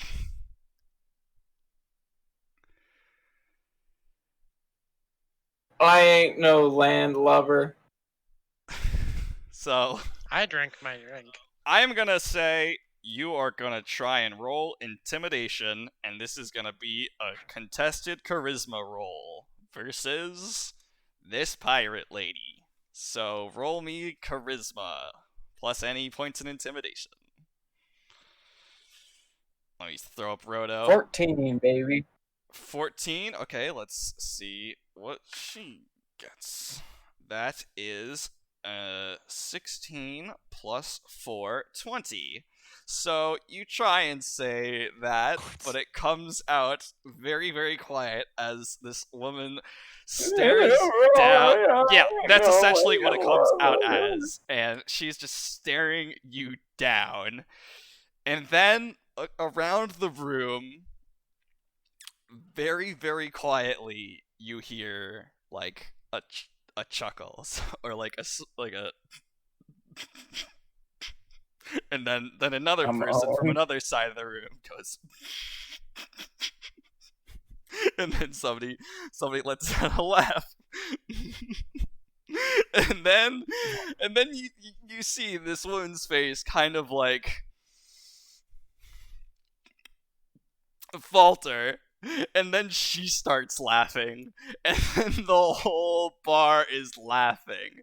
And this is where if I had a really good music cue, I'd play it. But everybody's just laughing. And then she's like, oh wait. She's just losing it. She's like, you guys hear that? Landlubbers. Who talks like that? And then she looks at you two, who are still like stunned. She's like, "Hey, you guys okay?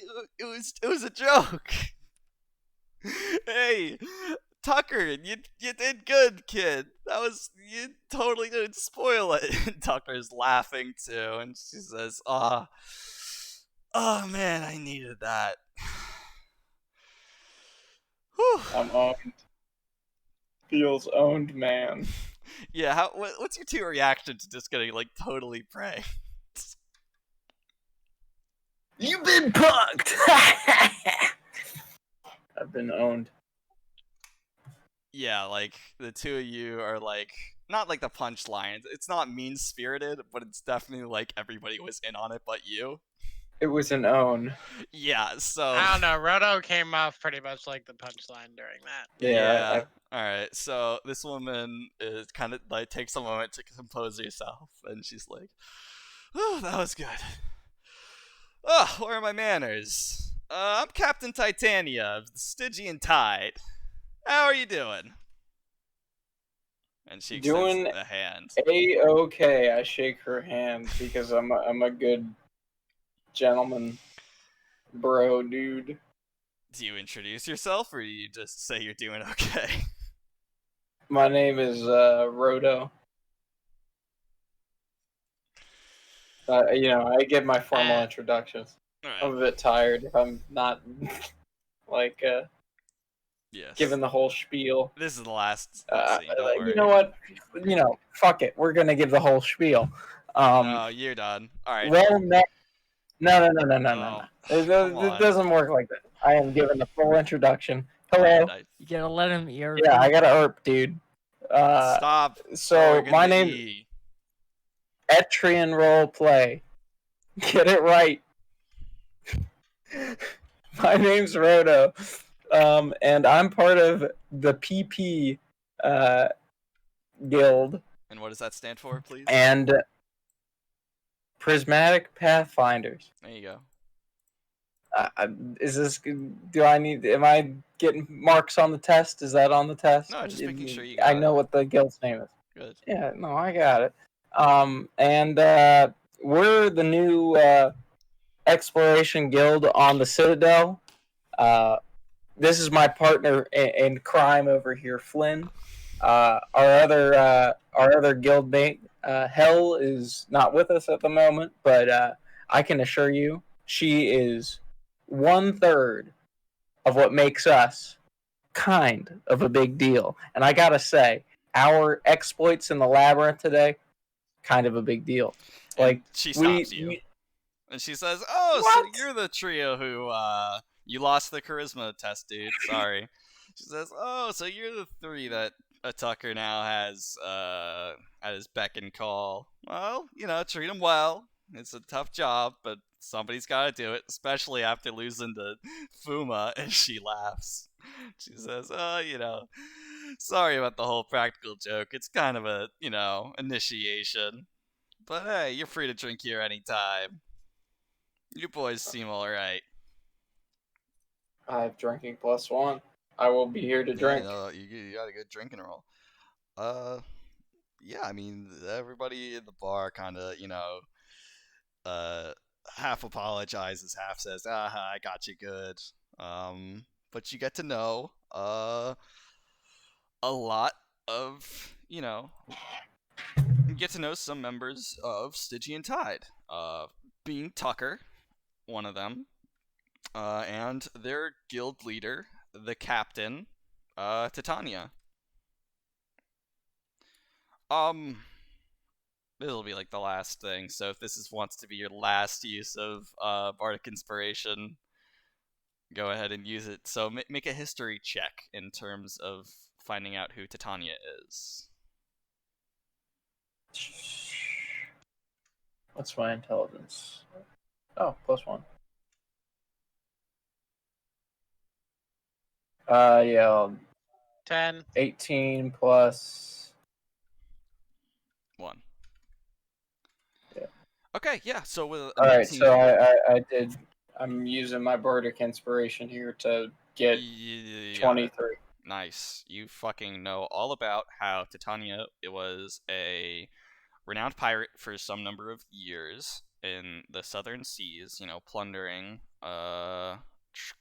cargo ships and whatever her crew could get her hands on. But then there was a sudden shift, and she began to start going after slaver ships with her crew, and amassed this kind of great fleet of pirate ships, and started liberating all of these people who have been caught by bad slaver dudes.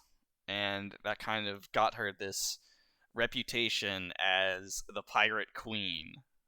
And That's based. And That is very based. One thing led to another, and here she is in Providence, making use of her great fleet for the maritime sort of activities of the city. Everything from, shipping out goods, to managing the ports, to providing ships to fishermen and everything. And this is kind of how looking to settle down, I guess. And you also know with a 23, I'm going to say that when this kind of deal was struck, when the guild pact, or the guild council, guild pact is Magic the Gathering, when the guild council was formed, a section of Titania's fleet broke off because they kind of didn't honor her decision as captain, and no one knows where that kind of section of the crew went. But now it's probably about, I don't know, I'm gonna say like 6 huge ships and then like tons of little ones, is the kind of naval strength now that Providence commands, with Titania at its head. So, I don't know, do you have any specific questions, or? So the part of the guild that left, that's the guild schism you mentioned earlier, or I guess last session, in her guild? In her guild, yes. That was the kind of, well, that was like 6 years ago. So, but definitely kind of, if talking less about the city and more just about Titania's actual like history, the fact that a part of her pirate crew kind of broke off was a direct result of her joining in to run this city.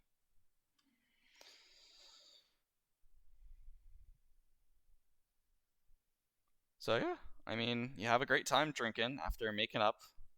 You actually don't see Titania drink at all after, making introductions and everything. She actually still leaves the bar. You don't see her drink. But other than that, everyone else is having a good time. And you guys rolled so great with your drinking that, you made leaps and bounds in introducing yourself to Stygian Tide. Well, the two of you, not Hell, but you talk about Hell, but you get what I mean.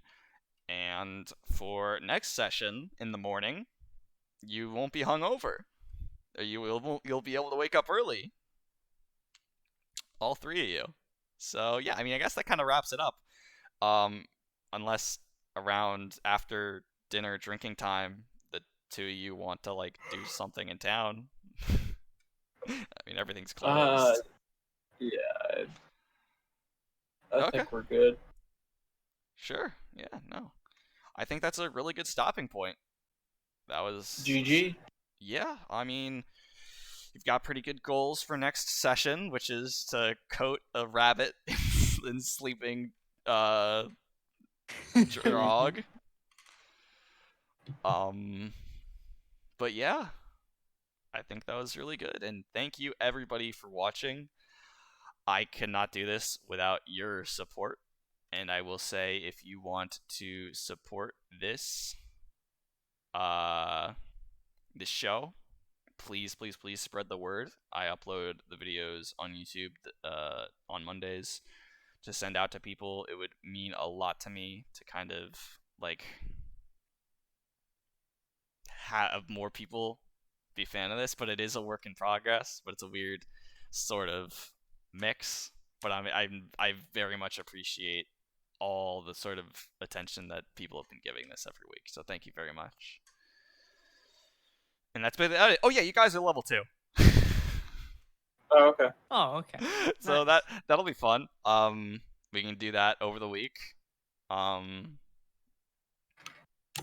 have less stuff to plan, since it's the same floor, but new stuff definitely. Yeah, that's about it from me. Thank you so much for watching. I love every one of you. The party has leveled up to level 2. And that is it. So thank you so much.